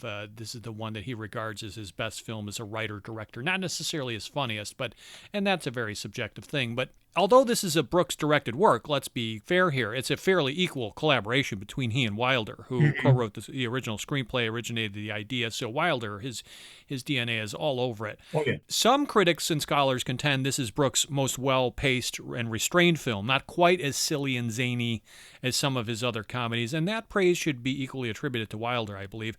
But here I'm going to quote the great late Roger Ebert. I do this a lot, folks, but he's eminently quotable. He said in his best two comedies before this, The Producers and Blazing Saddles, Brooks revealed a rare comic anarchy. His movies weren't just funny, they were aggressive and subversive, making us laugh even when we really should have been offended. Young Frankenstein is as funny as we expect a Mel Brooks comedy to be, but it's more than that. It shows artistic growth and a more sure-handed control of the material by a director who once seemed willing to do literally anything for a laugh. It's more confident and less breathless. Perhaps Young Frankenstein works the best of all Mel Brooks' films because Brooks has a clear affection for the originals and has made a major effort to recapture the look and style of the old Frankenstein films. Well, that's exactly what we were talking about. Yes, and I think that's very true because I think that he's putting the material to the forefront here as opposed to his comic genius. It worked beautifully that they both melded very well in this film. But I think Mel Brooks is at his best when he's making a film such as we're describing, where he's the director who is moving the material along rather than necessarily doing the Mel Brooks show. Yeah. I think it helps that Wilder is at least half responsible for this movie coming to be. I mean, and I'm not saying that sharing the reins, that was the perfect formula that he should have revisited again in the future. Maybe, I don't know. But again, it's not wall-to-wall zaniness as many other Brooks movies are, and maybe that's part of the secret of what makes this movie tick. Yeah, I agree. So it is Young Frankenstein's 50th birthday. Birthdays are, of course, a time for giving presents, but it's the movie lovers who continue to receive the gifts. So, Gregory Mank, what is this film's greatest gift to viewers? Well, I would say that the greatest gift to me, to audiences, to anybody, is that, and you touched on this a little while ago, it advanced movie viewers' consciousness of these old films. Yes. They may not have known too much about the Frankenstein films when this film came out, and it awakened an interest in those old films, and as a result, it expanded their knowledge and everything of the Universal classics, and it made them curious to see these original classics, made them curious to see these original horror characters, and the film is full of affection for these characters, which again travels from Young Frankenstein into the old Universal classics, so that it spreads, and that the people who are enamored of Young Frankenstein can easily become enamored of Bride of Frankenstein, or the 1931 Frankenstein, or Son of Frankenstein, or even the Ghost of Frankenstein. That they would find these pieces of Young Frankenstein in all of them, and as a result, it kind of brings those films, gives them those films another shot at life. Kind of resurrects them, brought them back into the public consciousness. Years ago, I interviewed Valerie Hobson, who was Elizabeth in Bride of Frankenstein. And of course, obviously asked her about Karloff. And she said, it was so interesting. He was so wonderful. And she talked a lot about him personally, how much she liked him. But she also said, as the monster, he was to me like the great clowns that you learned about who made you cry. You might have been afraid of him because the makeup was so extreme, but there was something about him that made you cry and that, made you love him and that brought affection toward him. But he also has it in a lot of the other Frankenstein films, and he has it in Peter Boyle's performance in Young Frankenstein. There is this sensitivity and this attraction, and even in his funniest moments, sometimes silly moments, he still is a character for whom the audience can feel real affection, and he is a great clown who can make you cry. Absolutely. Completely agree. So for my take, I think there's two greatest gifts, but that's just top of mind. I'm sure there's more, but everything you said, I again second wholeheartedly. But one of Young Frankenstein's greatest gifts is that it proved you could affectionately lampoon a beloved classic like Frankenstein, like its sequels, without skewering it mercilessly over the coals and diminishing those originals in any way. That requires love. That requires respect for the source material. And it requires carefully balancing the jokes, right, with proper reverence. Yes. A few different films released after 74 that adopted this approach, I think, include Shaun of the Dead and Zombieland. I don't know if you've seen those, but they're parodies of zombie movies, and particularly George Romero-directed zombie films that seem to hold those earlier zombie classics in high regard. I also think of Galaxy Quest, which is a fairly gentle ribbing of Star Trek. Oh, yeah, that's And great. The Cabin in the Woods. Uh-huh. If you've seen that, it's a whip-smart deconstruction of horror cliches that honors the genre, and it blends humor with a respectful exploration of its themes. So examples of genre spoofs that often take the opposite, more irreverent approach, but still generate copious yucks, include Airplane, The Naked Gun, Scary Movie, Tropic Thunder. So you could do either approach, maybe more irreverent, and it doesn't mean it's going to be less funny. But here, it's a great example of you don't have to beat the horse to death and denigrate the original. That's one of the greatest gifts. The second, we've already talked about. Greatest gift number 2 for me is the underrated brilliance of Wilder, who is as responsible for the creation and success of Young Frankenstein as Brooks is. And his Dr. Frederick Frankenstein quickly pivots from this unruffled intellectual to peeved patrician to a hysterical idealist who allows his engulfing emotions to trump his innate pragmatism. He never fails to wow as Mr. Wonka, but Wilder's embodiment of this manic mad scientist and the pathos he masterfully wields to capture our attention and elicit a surprising emotional response in the viewer, it makes this perhaps his finest and most memorable performance. This is Screaming Gene at his very, very best. Yeah, he is. And boy, he liked to scream sometimes. Yeah, so he screams in that one. And out. Yes. So, Greg, what are you currently working on that listeners should know about? Is there anything in the works? Well, I mentioned a little while ago about that Ghost of Frankenstein book that came out just recently, and you can look it up on Amazon. Give us the full title. What is it? It's simply called The Ghost of Frankenstein, but it's the series is Scripts from the Crypt, and I have a copy right here. Let me tell you which one. It's number 16.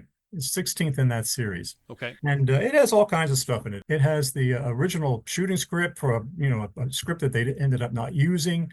It has profiles of some of the people in the cast. So does it reprint the script and then you provide commentary on it? How does it work? It reprints the script, and then it has like a long production history of shooting of the movie.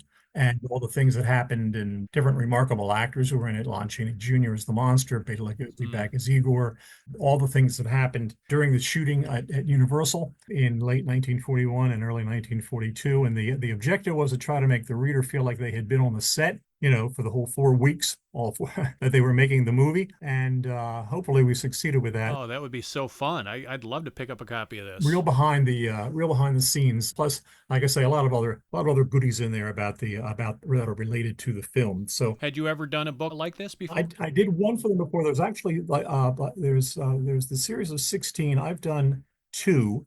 I've done this one, and I've done the Ghost of I'm sorry, I've done the Mummy's Ghost. There's lots of ghosts there. Yeah, the Mummy's Ghost, which is a similar book. Actually, the original It's Alive that I did all those years ago was the same sort of book. It was a behind the scenes trip to the making of the movies and lots of interviews and things of that nature. So yeah, the research was great fun to do. I'll bet. So you can look under my name, or you can look under Tom Weaver's name. That's a Weaver. He is the editor on the book. And I have 2 novels out. One is called Frankenstein's Witch. Saint Lizzie, pray for us. So is this technically like fan fiction? It's like fan fiction. And so the first part takes place with the making of Frankenstein, and it's got an awful lot of production material about the making of the movie in it, and characterizations of the people who were working on it, like James Whale and Colin Clive and Boris Karloff, and so on and so forth. And Frankenstein's Witch is just that, who infiltrates the company and causes all kinds of problems. No proof she existed, but I had fun pretending she did. And there's another novel called Platinum Widow: Who Killed Harlow's Husband, which is all about the death of Jean Harlow's second husband, which is Hollywood's great unsolved mystery to this day. And this is also fiction. Oh, it is. And I've come up with my idea as to how her husband died, and the book comes right out and says this is not to be taken, as fact, but it is a possibility, and it's a fictionalized story about it.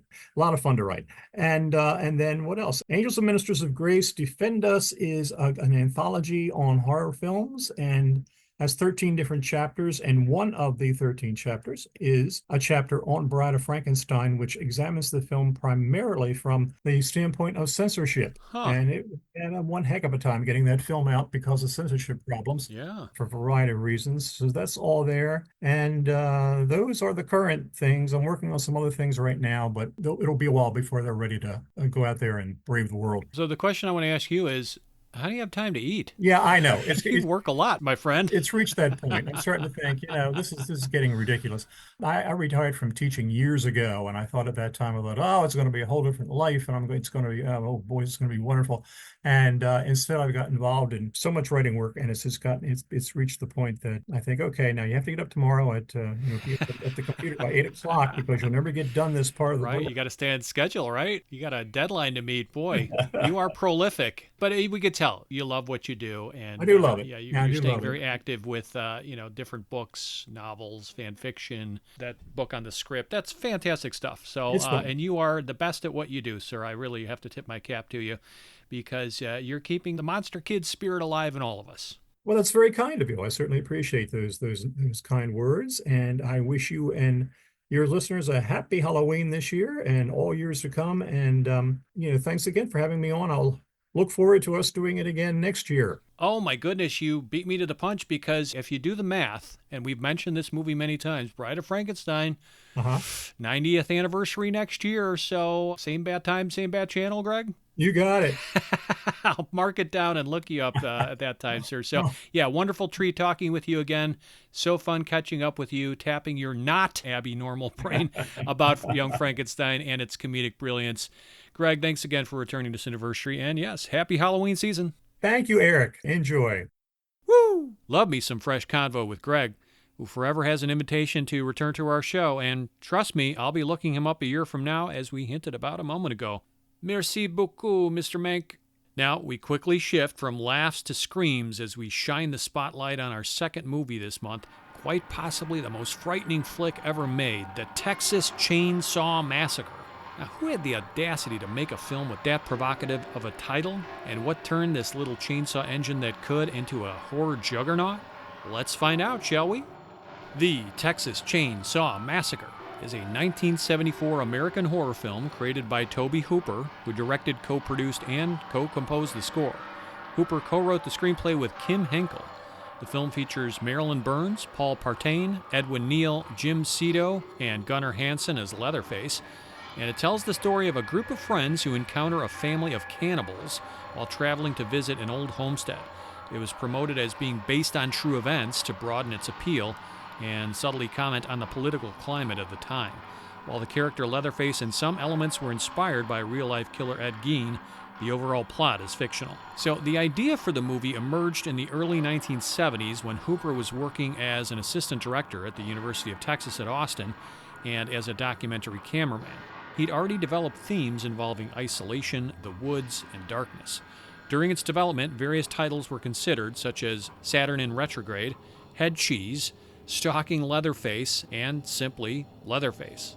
Hooper and company drew heavily on the shifting cultural and political atmosphere as inspiration for the movie. His claim that the story was true was a reaction to what he perceived as government deception about global events.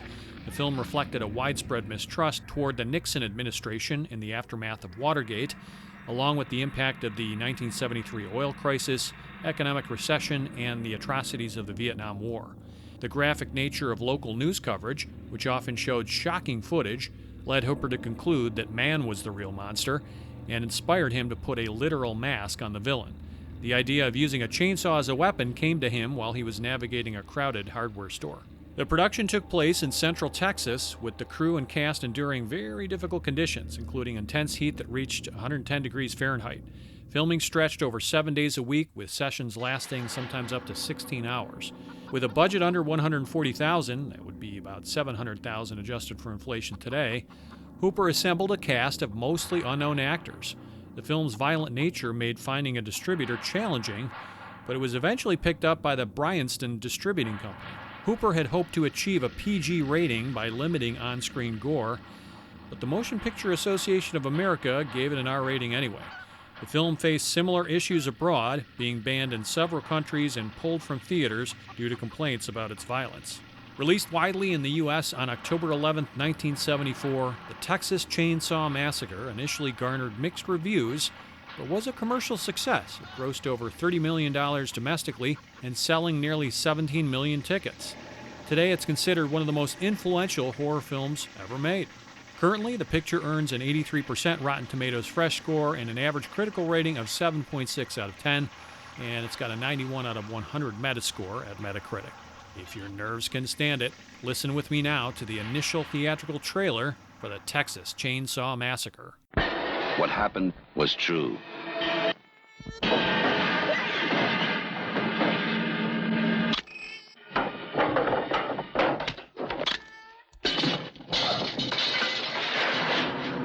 The most bizarre and brutal series of crimes in America.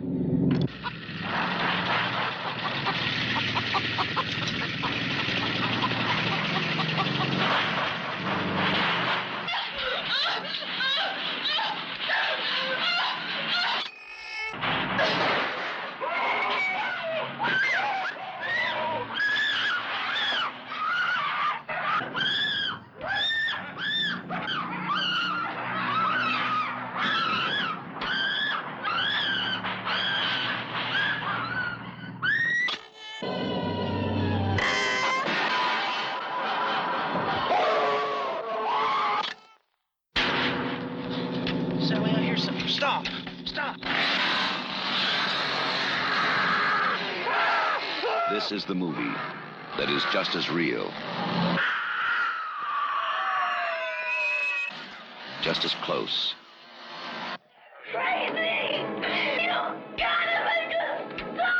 just as terrifying as being there. Even if one of them survives, what will be left? The Texas Chainsaw Massacre. After you stop screaming, you'll start talking about it.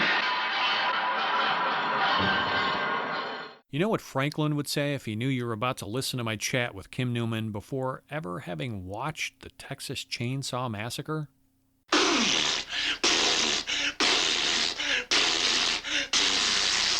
So don't piss him off, or for that matter, incur the ire of the psychotic Sawyer family. Go summon up that courage and finally view this seminal horror picture before hearing the exchange ahead. A quick note, folks, about the next 55 minutes. There were some audio issues with Mr. Newman's microphone. But you know what? With the help of some AI audio filtering tools, I was able to improve matters a bit. So my apologies if the audio quality is slightly less than ideal, but I'm confident it shouldn't detract from your enjoyment of our discussion.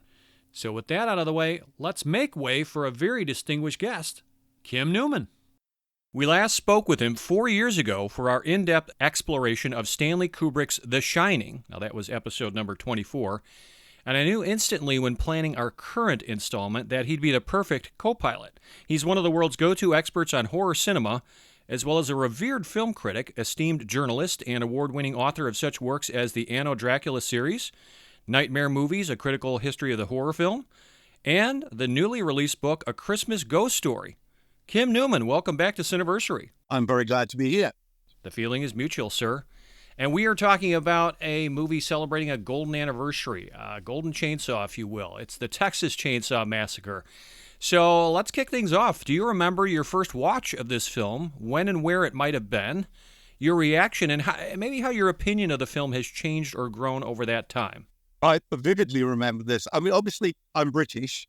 I live in a country where the Texas Chainsaw Massacre was initially refused a certificate by our then Board of Film Classification. And yet, it also played at the London Film Festival, a very prestigious event in Britain. I didn't see it there. I saw it, I think, a year or so later, even though the film was refused a certificate for general release. There was a system whereby local authorities could grant certificates to controversial films, which would usually then be shown with some kind of context. In this case, the London Authority granted Chainsaw a certificate, and that was extended to Brighton, where I was at university. Brighton's a town on the coast. And it was screened at the local art theatre. It was the Brighton Film Theatre, which had a college crowd. I went with a bunch of my friends from university. It was introduced by a man called Alexander Walker, who is remembered in Britain as a rather conservative critic. He was, in later life, very disapproving of Lars von Trier and David Cronenberg and other kinds of confrontational cinema. But he was a great proponent of Stanley Kubrick. And also, at that time, I think he had a bit of a personal feud going with the censor. And he was very much against censorship, and he espoused. So he turned up to give a little talk about the nature of censorship and repression and control, but also just to show this film, which wasn't generally available in the rest of the country. And then after that, we watched the film, which on a first watch in Britain, and this was late 1977, so a couple of years after it come out, was shattering. It was not an experience like any other horror film I had seen theatrically before. And I think by that time I had seen Night of the Living Dead, which was slightly delayed in its UK release. I remember, for instance, seeing Carrie, a film which had an enormous impact on the audience. But none of those quite go where Tobe Hooper's film went. And certainly in terms of its kind of relentless, grueling nature. And it was a film that had an astonishing impact on its audience. I remember that first audience, people being really jazzed by it, hyped up by it, terrified. I know from the group of people I saw it with, haunted and what's more, we all went and saw it again several times over the next couple of years. It's like a thrill ride roller coaster, yes. Mm-hmm. Because it wasn't generally available, so there weren't that many screenings of it. Every time it did screen, we went and saw it. I went and saw it for the second time on a double bill with, of all things, the TV movie Helter Skelter about Charles Manson, right? Okay. Yeah. But the thing is, even that version, which was released at art cinemas, had I think a 16-second censor cut to it, to the hanging on a meat scene. But the film was then released in 16mm in Britain without that cut. So in order to see those 16 seconds, I know our College Film Society, which I was involved in, screened the film. So we saw it then. And so those three theatrical experiences have stayed with me ever since. I don't think I've seen it theatrically since the 1970s, but I've seen it on every home video format between VHS and 4K. Yeah, I think it's one of those films I've owned over and over again. Sure. And I watched it yesterday to get back in the mood, as it were. And I realized, looking up my records, I haven't watched it since 2003. So I was going back after quite a long spell. And I have to say, now, this is something I felt when I first saw it on video. It's a film that really needs an audience to work. I admire it on a beautiful 4K transfer watched on my big screen.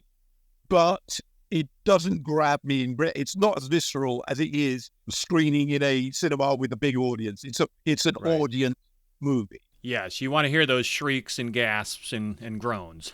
Absolutely. And I associate it with other things I saw in the late 70s that had that effect. I mean, I remember seeing Halloween the week it opened. But also I remember there was a 3D re-release of From the Black Lagoon, which was the first 3D film people had seen in a generation. Sure.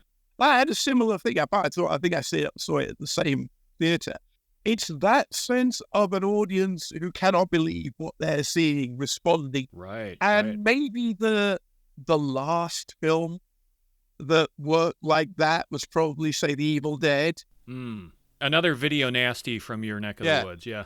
that closes those little circles. And then it was, say, in the end credits, the ultimate experience in grueling terror. Yes. No false advertising there. It seemed to me that there was a grueling terror cycle. Yeah, and Chainsaw was the apogee of it.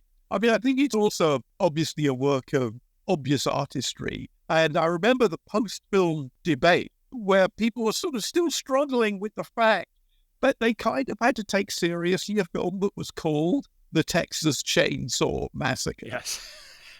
And I know this is a thing because now there have been, whatever it is, 8 or 9 sequels and remakes and reboots. And new numberless parodies. I know there's a porn movie called The Texas Dildo Masquerade. Yeah. Right. The German Chainsaw Massacre, right. And everybody's done one of those. Yep. But so you've kind of forgotten how shocking the title was in the first place. Right. Yeah. And I remember the first time I heard of the Texas Chainsaw Massacre was when a friend of my father's, my father was a potter and a sculptor. A friend of my father's was teaching in America, and he came back, and I remember we were sitting around the dinner table. He says he was just driving along the highway and going past the drive-in cinema, and he said, I looked up, and on the marquee it said, and he listed what must have been a great double bill: The Incredible Two-Headed Transplant and The Texas Chainsaw Massacre. And he just couldn't believe these films existed. He couldn't believe that anybody would actually call a film that. Right. And then to an extent that at that time, there wasn't an internet. You could look things up. I'm not sure I'd necessarily believe that real film, because, you hear apocryphal titles all the time, or it could have been a joke or whatever. It wasn't until it turned up at the London Film Festival that people took this seriously as even a possibility. I still think it's absolutely audacious. I know that there were various other pre-release titles mooted, and I think if they'd gone with any one of them, the film would still be as good, but it wouldn't have worked. Yeah, that title really carried a lot of mileage with it. It propelled it. Yeah. I know in the 1950s, I Was a Teenage Werewolf was filmed as something like Blood of the Werewolf. Right. No one would care about Blood of the Werewolf. I Was a Teenage Werewolf is one of the 10 best titles of all time. Sure, and you go back to something like I Walked with a Zombie as far as a really attention-grabbing title. So there had been predecessors. Yeah. But you think about the 4 words, Texas Chainsaw Massacre. Boy, in combination, that packs a wallop. Yeah, it is 4 words as well. All the others make it 3, but somehow chainsaw being separate, there's a kind of euphony in that. And and the other thing is, as people have said, the Minnesota Chainsaw Massacre wouldn't have worked. No. Right, exactly. Yes. No, Texas was a scary word in the 70s to a lot of people living in the States. Yes. There is a whole other reaction to Texas Chainsaw Massacre and to films like it. I think perhaps particularly crystallizing of Deliverance, which, of course, was made by an Englishman. John Borman, yeah. Yeah, saying that, although based on a very American novel by James Dickey, but saying that, maybe indulging in all these stereotypes about economically deprived sections of the American public. Yeah, the backwoods brutality films, yes. Not always be a positive influence. You look at the early works of Stephen King, tend to demonize the rural poor. in a way that, as a fully paid up liberal, I suspect that he would now feel a bit embarrassed about. It's undeniably powerful. Yes, isn't it? There's no question about it. And hey, I grew up in the country. There are people like that there. It's not that a huge segment of rural population, but it is there. There are levels of poverty that people in our countries do not believe exist. Yeah, it's an interesting take. Thank you for taking a deep dive there with your memories and recollections, which were really funny and quite interesting, to be honest with you, especially coming from overseas, in terms of how this movie was received there, when and where it was shown, and again, it being banned in so many countries, and you had to wait years before you could see it. Because I just got the new 4K edition. I was looking at all the supplementary materials on that, and there's a lot of reminiscence from American critics. Sure. And or American sort of horror experts or fans. And they remember about the initial release of the Texas Chainsaw Massacre. Is it being badly reviewed or disapproved of and looked down on and despised, and yet connecting with audiences? Even though it was technically banned in Britain, it was well reviewed. It was critically acclaimed. If you went and saw it, you did not see it at a grindhouse. And we did have grindhouses in Britain. Okay. You saw it at a college theatre, what would probably be thought of as an art house cinema. Gotcha. So it had this weird paradoxical thing of being utterly disreputable and actually getting a bit of a legend because it was difficult to see. But the people who did see it were very receptive to it as an art movie as well as an exploitation horror film. Interesting. So in Britain, it had a pretty good reputation. I mean, I think that there was a work in Britain in the 1970s, which was also, I think it may have something to do with the people who were running the London Film Festival. Okay. Which also premiered things like Dawn of the Dead and Eraserhead and Martyr and American Werewolf in London. A lot of the things that we think of as big, important horror classics, they first appeared in Britain. So interesting. Although in the early 80s, when the Video Nasties kerfuffle came on, weirdly, the Texas Chainsaw Massacre never got to be a Video Nasty, even though it was released in Britain. Huh, okay. By that time, the mood had changed. That probably changed the general sense of the culture about horror films. But in the 1970s, there was a feel that some of these films, which are controversial and looked down on, were like getting a lot of good critical reputation. John Carpenter always credits the British critics and the British release of Assault on Precinct 13 of getting him the job of Halloween. Yeah, catapulting him to the next level. That film, which didn't do any business in America, was championed by British critics. That was another London Film Festival choice. So just for a while, British critics were like boosting American horror at a time when American critics were, it's not fair to say that they were writing this stuff off, because most of them weren't writing about it at all. They didn't regard these films as the sort of stuff material you include in your weekly roundup, whereas in Britain we did. Yeah, such a fascinating recollection on your part and a historical trip back through the past of this movie's legacy and how it built momentum and so forth. So I appreciate that. So much to talk about with this film. What makes it worthy of celebration 50 years later? What elements, make it a horror masterpiece, despite the low budget, the cast of unknowns, the reputation among the mainstream, etc.? So if I could just kick things off here, and I want to get your perspective. The film, I think we can agree, right, Kim? It accomplishes so much with so little. Minuscule production values. A paltry, I looked up, $140,000 budget. I assume that's accurate. A cast of unknowns. I got to admit, eyeball-rolling dialogue. Not the greatest. Subpar acting from most of the performers. I'm not enamored of the thespians here. A relatively inexperienced director. Extremely low expectations. Yet, the Texas Chainsaw Massacre instantly becomes one of the most terrifying films in history. It rakes in over $30 million at the box office, at least in the States. Now, adjusted for inflation, that would be almost $200 million today. The distributors were notoriously crooked. and indeed mob affiliated. That's right. It made north of $100 million. Nobody knows. Probably right. Again, I'm just trusting what I find on the internet, and it could be dubious information. Yeah. If you dig into the special features, for example, on the 4K or the Blu-ray, you'll find that the director and his collaborators really got ripped off. And as far as where the money went, well, so much got skimmed. But any event, it's interesting that over the years, it garners increasingly positive critical attention from many reviewers, maybe instant critical positive attention in the UK. But here, it seemed to have to wait a bit before you could get a lot of kudos from critics. But you look up Rotten Tomatoes for what it's worth. The film earns an 83% fresh rating. It's an average critical score there of 7.6 out of 10. Not bad.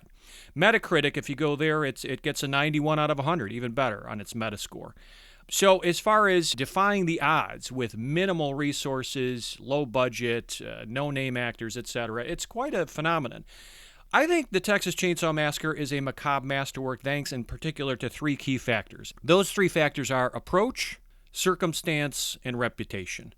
So here I'm going to read, this is critic Richard Scheib regarding approach. He said, like Night of the Living Dead, the Texas Chainsaw Massacre redefined horror by stripping it of all classical motive.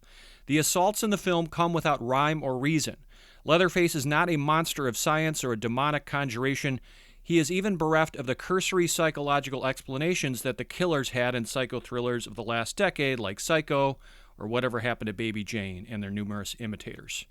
And then, Kim, you give thought to the circumstances during production. Of course, hampered by this paltry budget, limited resources, director Tobe Hooper was forced to shoot for long stretches in a condensed time frame. Now, he did have 32 days, but he's often going 7 days a week, well over 12 hours a day. It's extreme heat and humidity. The onset temperatures are reaching like 110 degrees Fahrenheit.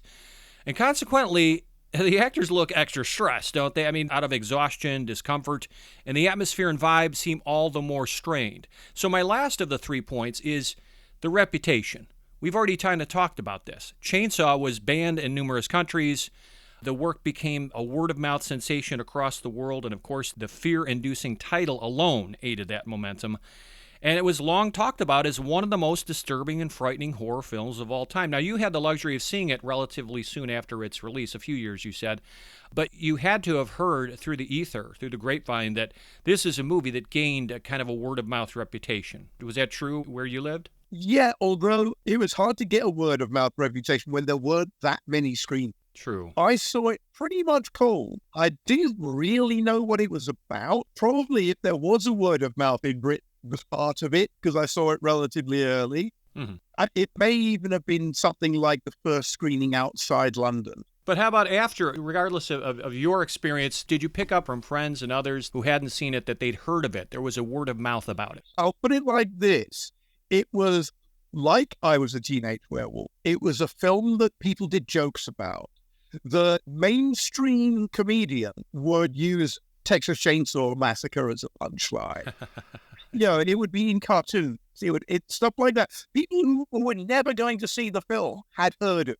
In the way that they hadn't heard of, say, Children Shouldn't Play with Dead thing. Uh-huh. It's like there are any number of great 1970s horror films that only 1970s horror fans knew about. Massacre crossed over even before there was a censorship kerfuffle about it or the gathering storm of Video Nasty's controversy in the 1980s. Right. The title did its own bit for publicizing the thing. And I think that that's true in America as well. Yes. Oh, yeah. And I can relate in terms of being an American here.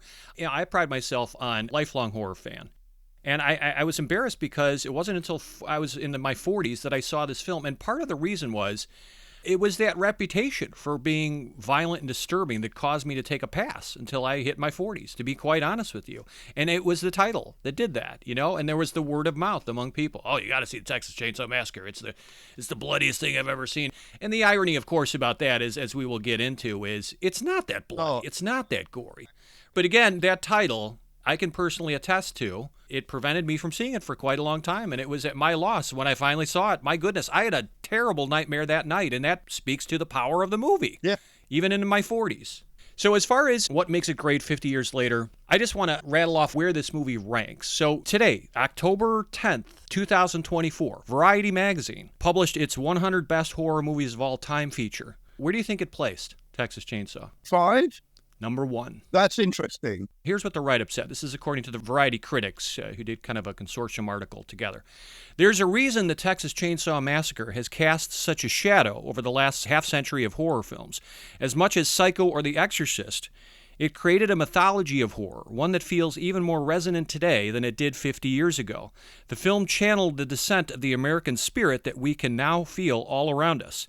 In the end, what Chainsaw revels in with such disturbing majesty, and what makes it more indelible and haunting than any other horror film, is its image of madness as the driving energy of the world. Leatherface swinging his chainsaw around in front of the rising sun, his crazed dance of death, not just a ritual but a warning that the center will not hold. Now, if you're curious, Kim, time out. It recently named the film as the 3rd best horror movie ever made. Entertainment Weekly voted it the 2nd scariest movie of all time in 2022. It came in at number 19 on Empire Magazine's 2024 list of the 50 best horror movies.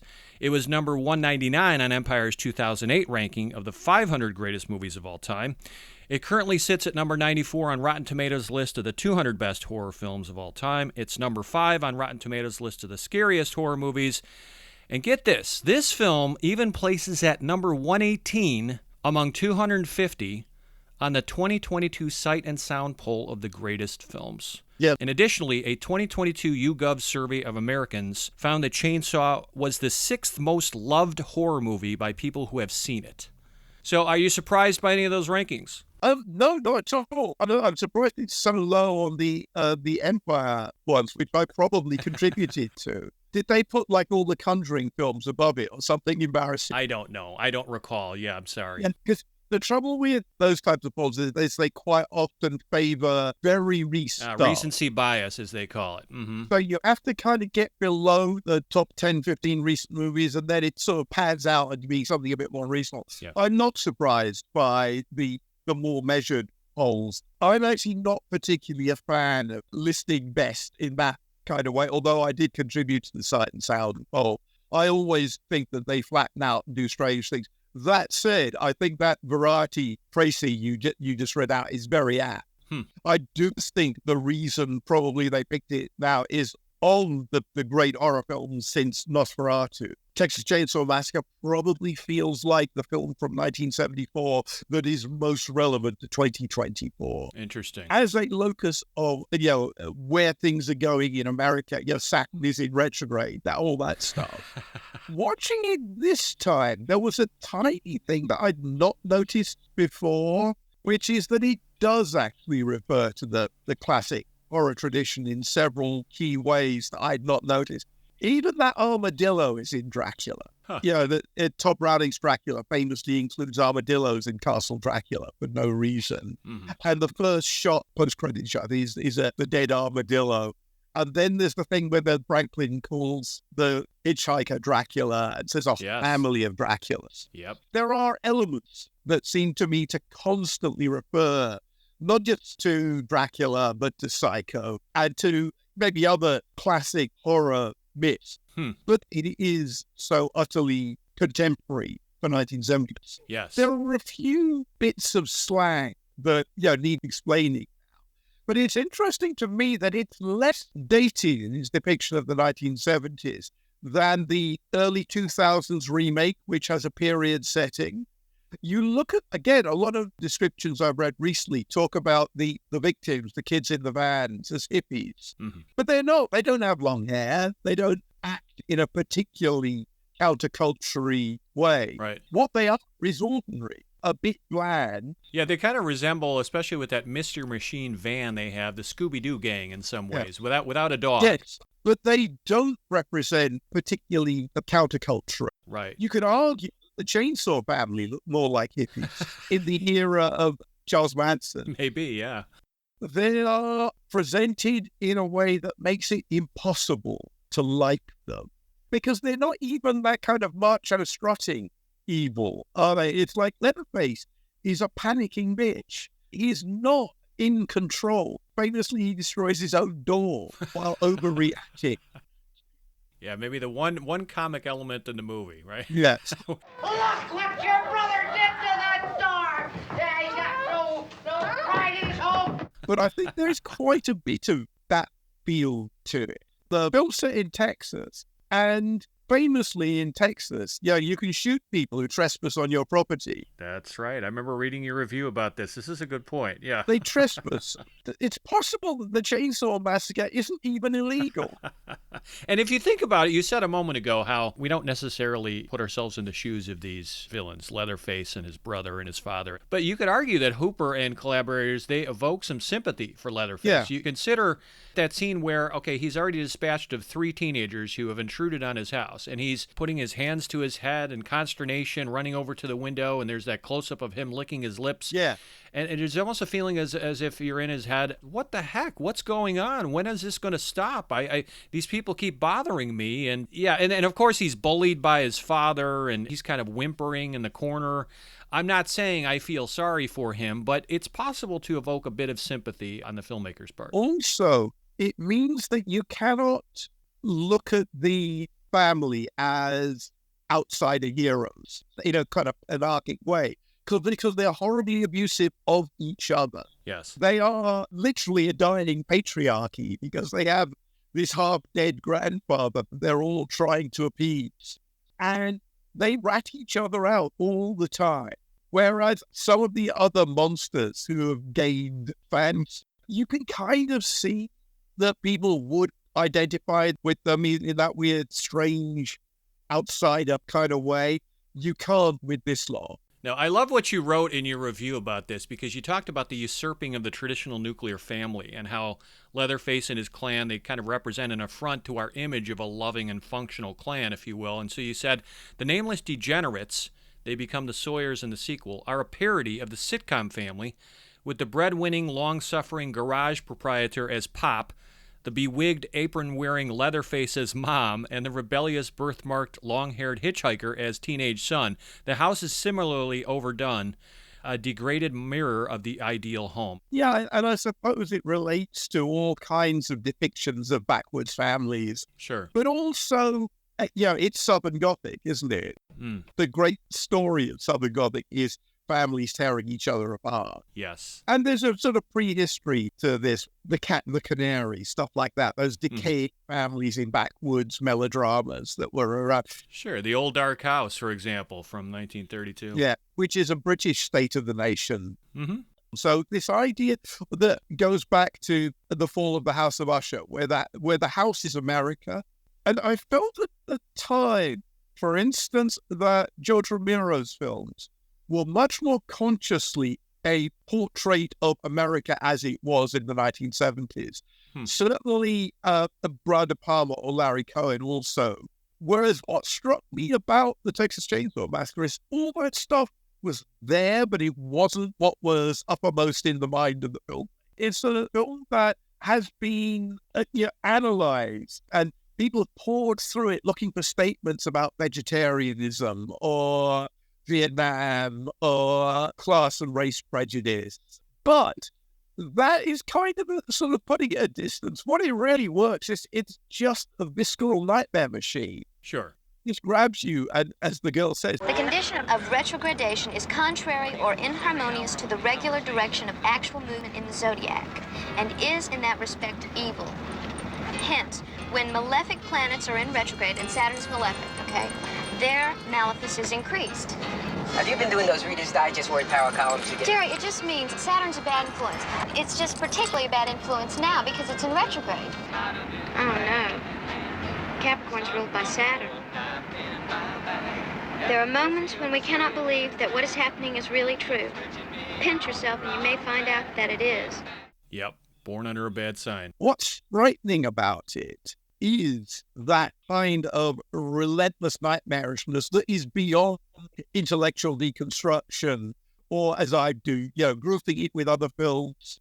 Mm-hmm. Other films aren't quite like this. Yeah, I want to get into this a lot more in detail here because I want to harken back to what you said a moment ago, which is about how it does kind of reference Dracula and some classic, predecessors of horror. On the other hand, however, it lacked many of the normal tropes, stereotypes, and expectations of earlier, terror fare and thrillers. There's no brooding music to warn us of what's to come. Sex and nudity, they're absent, which is kind of rare for what looks like a outright grindhouse film. The victims aren't deserving of punishment due to, let's say, promiscuity or drug use or criminal acts. There are no heroes or noble sacrifices. There's only a single survivor, and the monsters, they're not vanquished or killed by the conclusion. There's no comic relief or winking at the audience, and the violence often occurs in bright daylight. So this deviates, to me, significantly from a lot of other films that you would expect. Yeah. And as you said, the horror is remorseless. It lacks any kind of message about morality or redemption. The violence, if you parse it through, it's sudden, it's random, it's without warning. And as we said, there's very little blood, very little gore. Except for the opening shots, the camera doesn't linger on dead bodies or severed body parts. Most of the killing happens quickly, occurs within the first half of the movie. It's got this raw documentary-like ragged quality to it, as demonstrated by, the shaky camera, the gritty film stock, the use of actual decomposing animal remains and bones, the John Larroquette voiceover opening that claims the events are based on truth right there. I mean, you think that it's, okay, this is real stuff. The film which you are about to see is an account of the tragedy which befell a group of 5 youths, in particular, Sally Hardesty and her invalid brother, Franklin. It is all the more tragic in that they were young. But had they lived very, very long lives, they could not have expected, nor would they have wished to see as much of the mad and macabre as they were to see that day. For them, an idyllic summer afternoon drive became a nightmare. The events of that day were to lead to the discovery of one of the most bizarre crimes in the annals of American history: the Texas Chainsaw Massacre. It inspired later horror icons, of course, like Michael Myers, Jason Voorhees, because you have, in some ways, the first depiction of a large, silent, faceless killer with no discernible personality. It also, on a smaller note, it introduces the notion of power tools used as murderous devices, for what that's worth. There's a chainsaw in Last House on the Left, which I think is an influence. That's true. Yeah, that was 1972. But as far as kind of tracing what came before and what came after it, influential predecessors include hicksploitation, backwoods brutality, primal folk horror films like, for example, Straw Dogs or Deliverance. You said The Last House on the Left, along with movies where, let's say, the violence and the attacks are unprovoked or sudden or indiscriminate or random. You think of, for example, Hitchcock's The Birds, The Night of the Living Dead you mentioned, Duel. Some critics and scholars credit Chainsaw Massacre as helping to pave the path forward for renowned horror franchises like Halloween, Evil Dead, Blair Witch. Wes Craven paid homage to the Texas Chainsaw Massacre in The Hills Have Eyes. Ridley Scott credited this film as an influence on his 1979 sci-fi horror masterpiece Alien. French filmmaker Alexandre Aja also cited the film as a key early inspiration in his career, and horror director and musician Rob Zombie also named it as a significant stimulus for House of a Thousand Corpses, Devil's Rejects, etc. Other subsequent films that may owe a nod to Chainsaw, let's kind of trace these a little bit. Of course, in the wake of this film, you have movies like The Town That Dreaded Sundown, Death Weekend, I Spit on Your Grave, The Evictors. Those are all from the 70s. Then you get into the 80s, you have Mother's Day, Just Before Dawn, even Southern Comfort to some extent, 1981. Pieces is notorious, trashy cinema there from 82. Children of the Corn, the German Chainsaw Massacre I joked about earlier. Wrong Turn, Wolf Creek, Hostel, Hatchet, The Flesh Keeper, Slasher, Backwoods, and most recently, I don't know if you saw it, Kim, but Ty West's X from 2022. Yes. Can you think of any that I forgot to mention here as far as films influenced by Chainsaw? Mojo Hell. Oh, that's a good one, yes. A bunch of others. It was obviously one of those films that immediately connected. There's a Nail Gun Massacre, which is like on the most basic. Yeah, the Toolbox Murders. So many you could. Yeah, the idea of novelty implements to it. What it strikes me is how few of these films actually, maybe the Hills Have Eyes does, but how few of these films match it in effect. I'm not a great admirer of Rob Zombie's work. No, neither am I. And I kind of feel that he's one of those people who loves the Texas Chainsaw Massacre but doesn't really understand it, who somehow kind of misreads it as a utopian vision. Yeah. And I have to say, I think Toby Hooper in the Texas Chainsaw Massacre too does the same thing. I think that's because it's an unrepeatable effect. Yeah. Hooper's own sequel is weirdly compromised and does something different anyway. All the other sequels and remakes are utterly beside the point. If anything, they detract from the effect of the original by making it overly familiar. Yes. As a one-off, this is so much more powerful than it is as a franchise. And that's exactly how I feel about Carpenter's Halloween. I wish none of the sequels, reboots, prequels ever existed, because once you start demystifying the mystery behind Michael Myers, it's over. You've lost the battle, and it loses all of its mystique. Yeah. I've got a few good words to say about Halloween 3. I agree, and that has nothing to do with Michael Myers. I think that is a criminally underappreciated sequel that deserves some kudos.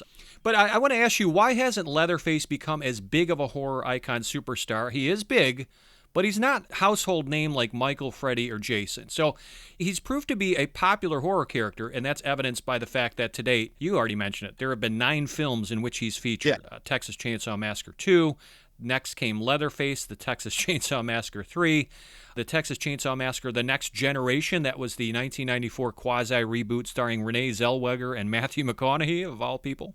The 2003 remake sharing the original title. You had the prequel, The Texas Chainsaw Massacre The Beginning, in 2006. There was Texas Chainsaw 3D in 2013, a direct sequel to the 1974 film that totally disregards other installments in the series. In 2017, there was Leatherface, a further prequel. And Texas Chainsaw Massacre 2022, that was another direct sequel to the original. But by comparison, Kim, Freddy Krueger, he also has 9 films. Jason has 12. And Michael Myers has 13. So not that this is a numbers game necessarily, but yeah, why hasn't Leatherface become as big of a horror icon superstar as those other guys? One is, in the Texas Chainsaw Massacre, Leatherface is probably the least culpable. Yeah, he's the actual murderer, but he is less despicable than the rest of his family. We see him panicking, whining. He dresses as a woman. He is kind of like an abused, knocked about kid. Every time they reboot it, they try and make him more like Jason or Michael Myers, more like the implacable killing machine, semi-supernatural force of vengeance. The whole thing about Leatherface in the first film is that he's completely inept. He's not even very good at killing people. Compared to his legendary grandfather, who has become useless at killing people. If you look at the climax, he can't even kill one badly injured girl, and he knocks his brother under a truck, and you last see him whirling that chainsaw against the sun, which is a depiction of impotent fury. It's not actually a depiction of I'm coming to get you terrifying. Right, the boogeyman who can never die. All the sequels, they surround Leatherface with other characters, but they don't get that it's a story about a family, not a story about a one signature villain. Leatherface is about as important to the Texas Chainsaw Massacre as Boris Karloff is to the Old Dark House. And again, Boris Karloff is top billed in the Old Dark House. Yeah, and Leatherface, of course, commands the poster and the marketing even for the 74 movie, but your point is valid. A whole bunch of other characters are as important. I suppose technically the remake was a success commercially. All the other films haven't been. All the other films weirdly compromised or had weird muffled releases. It's like a scab they keep picking at, isn't it? Right. But there's never been a success on a level of, some of the later Elm Street films were more profitable than the first one. I would probably write off out of hand almost all of the Friday the 13th, except Jason 10, which I really like, as essential nonsense. I'm not sure how many of these great original films have benefited from becoming franchises. Maybe the one that works for me is George Romero's Living Dead series. Yeah. But there, it's like the original director sticks with it, rather like Terence Fisher's run of Frankenstein films. Sure. I would also argue that the Evil Dead series and the TV offshoot is the rare example where there's not a bad one in the bunch, in my opinion. So it's pretty rare where you have a consistent run of all of the follow-ups that maybe hold somewhat of a candle to the original. But the idea of the horror franchise, which I suppose goes back to Universal, it's always been the sense that horror fans, and I'm one of them, they love this stuff. I mean, I wouldn't trade Bride of Frankenstein for anything. Except, Frankenstein, the James Whale film, would be stronger had there been no sequels to it, even though some of the sequels are brilliant. Yeah, I hear what you're saying. And then, of course, that's a franchise that I don't mean to overlook. That is my favorite horror franchise of all time, Yeah. the original 19th. And it's consistently quality. Even the lesser sequels are still a load of fun to watch. Yeah. And not as bad as you'd think. But yes, quite a run, especially through at least Son of Frankenstein, yes. Yeah. But because that pattern settled in for horror quite early on, became something that was inevitable. There's this thing in the 1970s where you had this run of, probably there are more films on that variety great horror films list from the 1970s we could all agree on than any other decade. It's a fantastic decade in horror. There's no question about it. And they didn't immediately get sequels, or those that did immediately get sequels, like The Exorcist, people weren't happy with. No, yeah. Or Jaws 2, yes, right. Yeah, it wasn't really until the 80s that all these great 70s horror films started having regular sequels, as it were, sequels that growled on and on and on. Well, that's the golden era of the horror sequel, let's face it, right? Yeah, that's right. And I remember even talking to Wes Craven about this, where he was saying he'd set up Nightmare on Elm Street at New Line Pictures, and one of the conditions was that there be a sequel hook at the end. When they set out to make the Texas Chainsaw Massacre, or Last House on the Left, or Hills Have Eyes, or Night of the Living Dead, nobody was sat there thinking, and what do we do in the next? Yeah. And that speaks to the quality of the original, that it wasn't a cheap, crass kind of setup just for the follow-ups. Yeah, all they wanted to do was make a good film. Yes. I actually got quite a lot of time for those films that didn't have franchises. Messiah of Evil, or Let's Get Jessica to Death. A film that you named in your Sight and Sound Top 10, I believe, right? Yeah, that's my favorite 70s horror film. But there's a whole run of those films that have not been franchised and sequelized and remade. That means that they're a little more lasting in their actual effect. It's hard, I think, probably to watch the Texas Chainsaw Massacre if you see the first film after you've seen any of the follow-ups. If you watch that Netflix film with the same title and then you watch Hooper's movie, I can see quite a lot of people would shrug and not see what the point was, particularly if they don't have a theatrical experience of it. I want to focus on one particular element of it, which I think is really influential, and I think it's the thing that actually makes it work. It has a brilliant sound design. Yes, thank you. I'm so glad we segued into this, because that is the secret weapon of the movie to me. Yeah, I think it's brilliantly edited. Robert Burns' art direction is inspired, but it's the soundtrack, and it's not just that saw. It actually makes the sound of a Polaroid camera. It sounds criminal, yeah.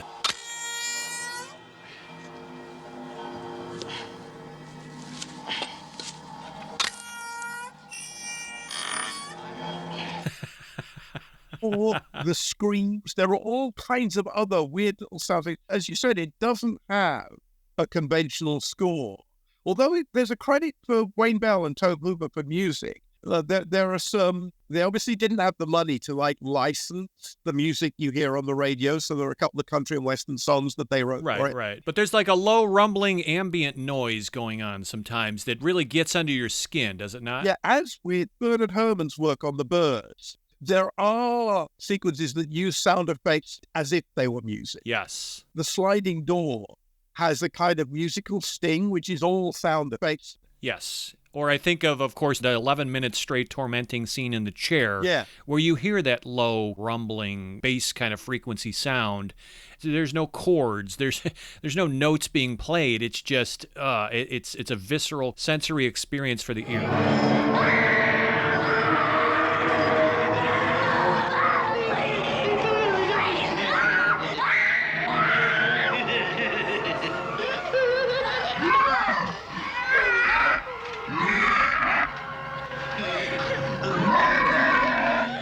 And I think that's it's very underrated in terms of how you make an effective horror movie. It's something that David Lynch has always been really good at. Oh, yeah. But a really outstanding sound design in the 1970s is Philip Kaufman's Invasion of the Body Snatchers. Good call, yeah. Layered, complicated, disturbing sound effects track. Sure. It complements the visuals. And I think that he was the era when people like Walter Murch or Ben Burt were getting, becoming like superstars. Yes. Alan Splett did the work on the early Lynch films. I know from like talking to people who make horror films that's a sort of technique that people almost like to keep a bit secret. It's still something that works on audiences, and it's like you don't want to spoil the trick. Right. It's the secret sauce in the hamburger. They don't want to reveal the ingredients. Yes. The sound design on Chainsaw is astonishing. And you could like play 5 minutes of the soundtrack, and it'll just take everything back. Right from the beginning, there's the text that is read by Larroquette, okay, setting us up. But then it goes to black, and we hear the sound of shovels digging and some snickering going on. And then the flashbulb sounds and the flashes and the dead bodies and so forth. But right from the start, like just some of the disembodied sounds that are presented. And you'll hear weird things like when the teenagers go in the house. You'll hear like laughing or snickering going on in the background. Like, well, what's going on back there, you know? And so if you really perk your ears up and pay attention, not just as far as a musical substitute, but also just some of those random sound effects get under your skin too. Yeah. I did want to talk a little bit about some themes, if there are any, in Texas Chainsaw Massacre. I know you kind of poo-pooed the notion of some critics, some scholars, even some fans have pointed to, okay, this is a meat is murder movie. And Hooper, he even said in an interview, it's a film about meat. So if you want to assign it that kind of significance, maybe killing cows, pigs, other livestock for mass production of food, you can draw the conclusion it's a cruel business none of us want to learn the gruesome details about. So while animals suffer and die in a commercialized industry of slaughter, we look the other way, right, as consumers. So there is that reading to the film if you choose to ascribe it. Maybe you don't. I can see that, especially when we see some of those shots of the actual cattle in the slaughterhouse, almost from their POV. There's something going on there that is unnerving to me. I don't think it's trying to be a political film about vegetarianism, but there's one reading. Now, another key reading that a lot of people have assigned to this film is the death of the American dream. Here, I'm going to read briefly. This is DVD savant critic Glenn Erickson, who said, with the closing of the frontier, the pioneers had no place to exercise their skills in conquering nature. Killing and eviscerating animals to survive had satisfied man's feral needs. Modern life deprives atavistic frontiersmen of basic savagery. When corporate consolidation took away hundreds of thousands of jobs, middle Americans had to take their dreams elsewhere. The days of a paycheck and a new car every 5 years were over, and some of the most dispossessed turned to the Bible or to survivalist anti-government movements. Boy, it sounds kind of familiar nowadays, too. Chainsaw shows one feral family that has regressed to practicing the pioneer skills it knows best, living off the land. Do you assign any significance to this reading? I think that's a closer reading of The Hills Have Eyes than it is of Chainsaw. I think Chainsaw is, there's talk about the family being put out of business by mechanized slaughterhouses. Yeah, that's part of the text, not just subtext, Absolutely. Because the hitchhiker talks about it, and they kind of make reference to it around the dinner table. That's a reference to the new highway in Psycho that's put the Bates Motel out of business. Yes, good call. These people have been left behind by a changing economy. It's not a sense that the industry is wrong. It's that the industry is casting people who used to have, dignified labor. Although the description we have of Grandpa at work in his great day, it doesn't exactly sound like an idyllic frontier experience to me. No. It sounds like basically, one of the most influential works of fiction in America is The Jungle by Upton Sinclair. Sure. Which was intended as an expose of the exploitation of working men, but ended up shocking people because they didn't want to know where their food came from. Exactly. And so it tried to make political points and ended up disgusting people, which turned out to be a political point. And I think that there is an element of that in the Texas Chainsaw Massacre as well. Yeah. I don't think it's setting out to make political statements in the way that George Romero or Larry Cohen or even David Cronenberg tend to in their films. Yeah, I think it's primarily an instinctive and an emotional film. And I think that that's its power. Sure.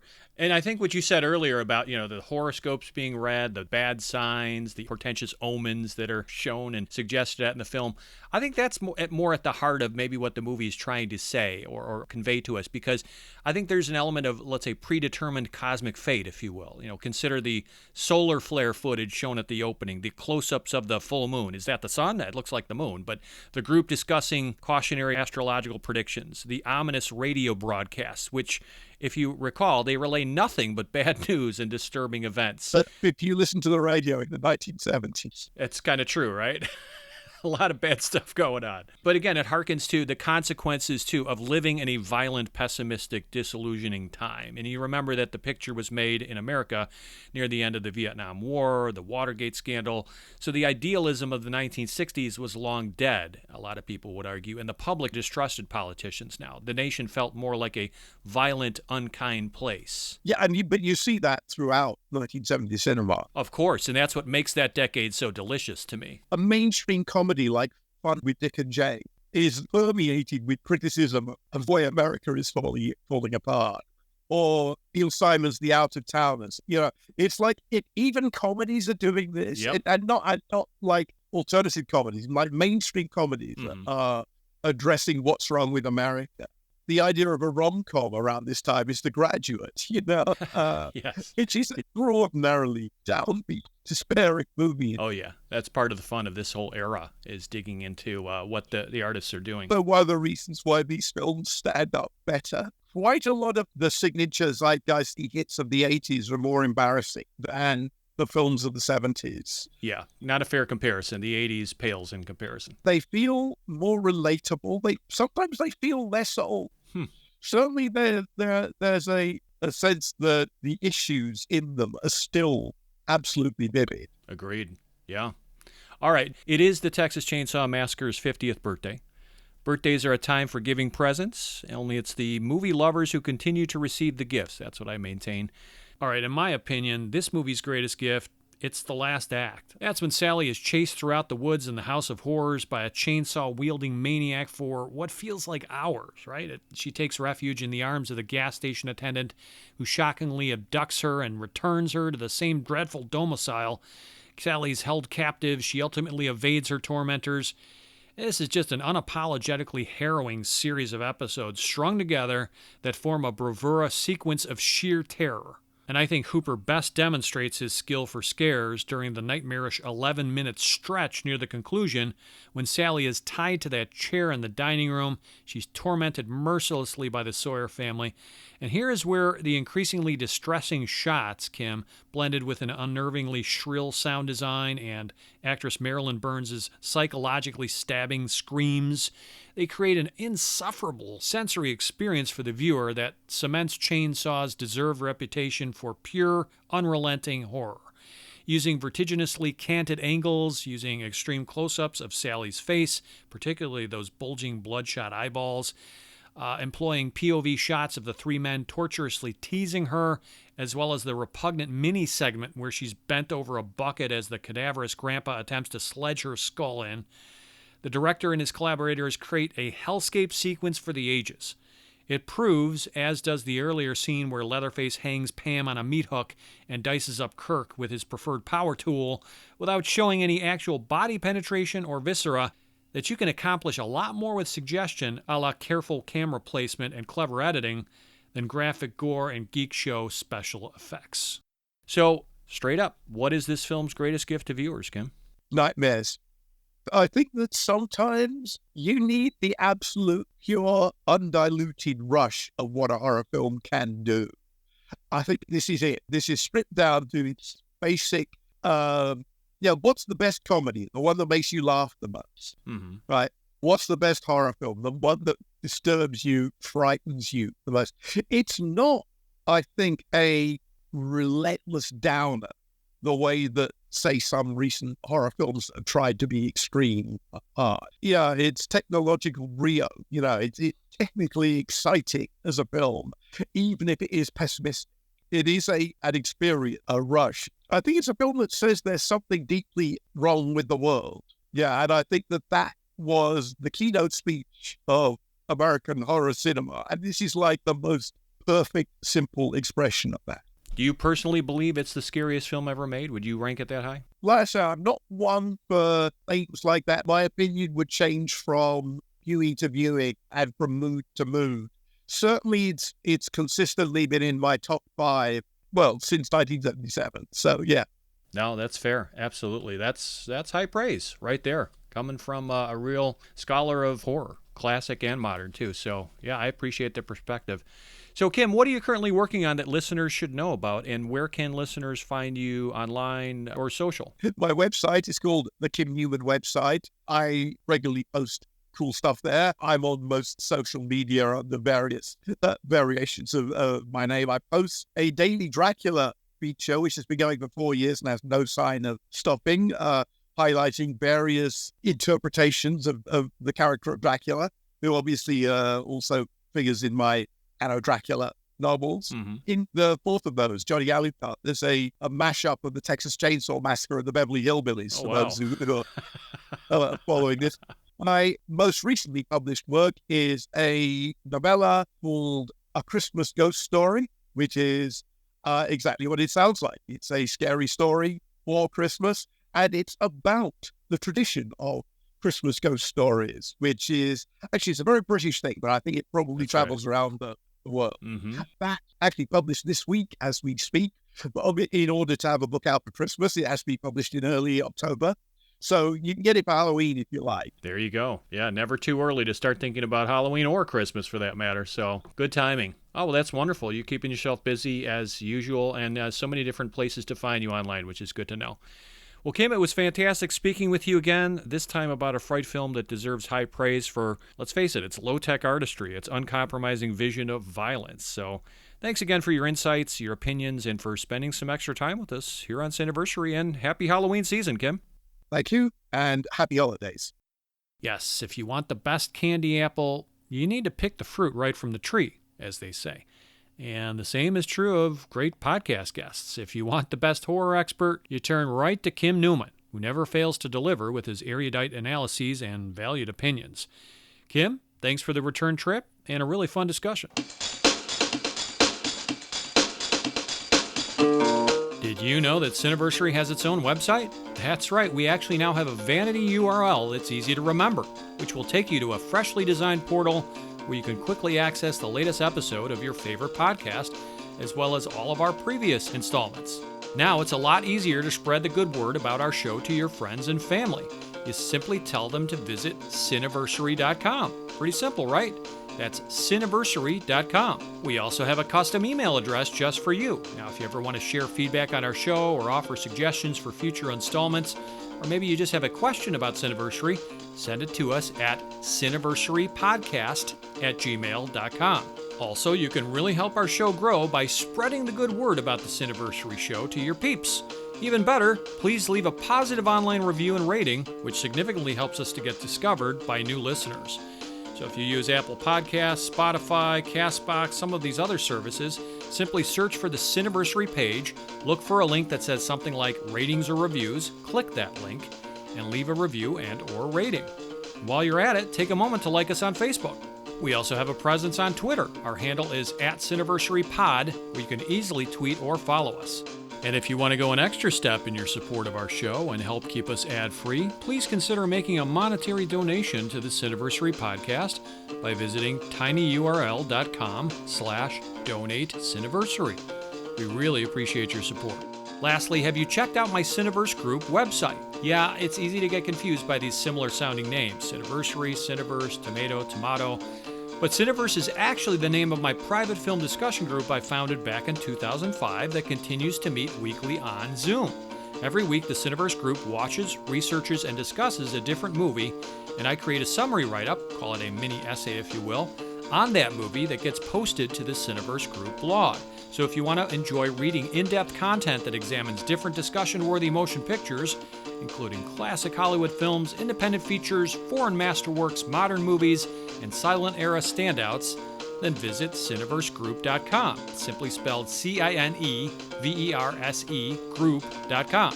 Fun fact, every posted article on cineversegroup.com includes a link to a recording of our group discussion of that particular film, with me leading the conversation as moderator. So if you like what I'm doing on the Cineversary podcast, you might also want to give a listen to some of our Cineverse Group recordings, which are podcasts of a different sort. Again, head over to cineversegroup.com, where you can check out some interesting text and audio content on a variety of films, not necessarily celebrating a milestone anniversary. Young Frankenstein, The Texas Chainsaw Massacre, and Chinatown, which we featured this year on our podcast, they're all fantastic films from 1974. But what was the consensus best movie of that excellent year in cinema? In November, we will honor yet another 50th birthday, this time spotlighting what is widely regarded as the greatest sequel ever made, and a film that could actually outshine its predecessor. Join us next month as we examine Francis Ford Coppola's The Godfather Part 2.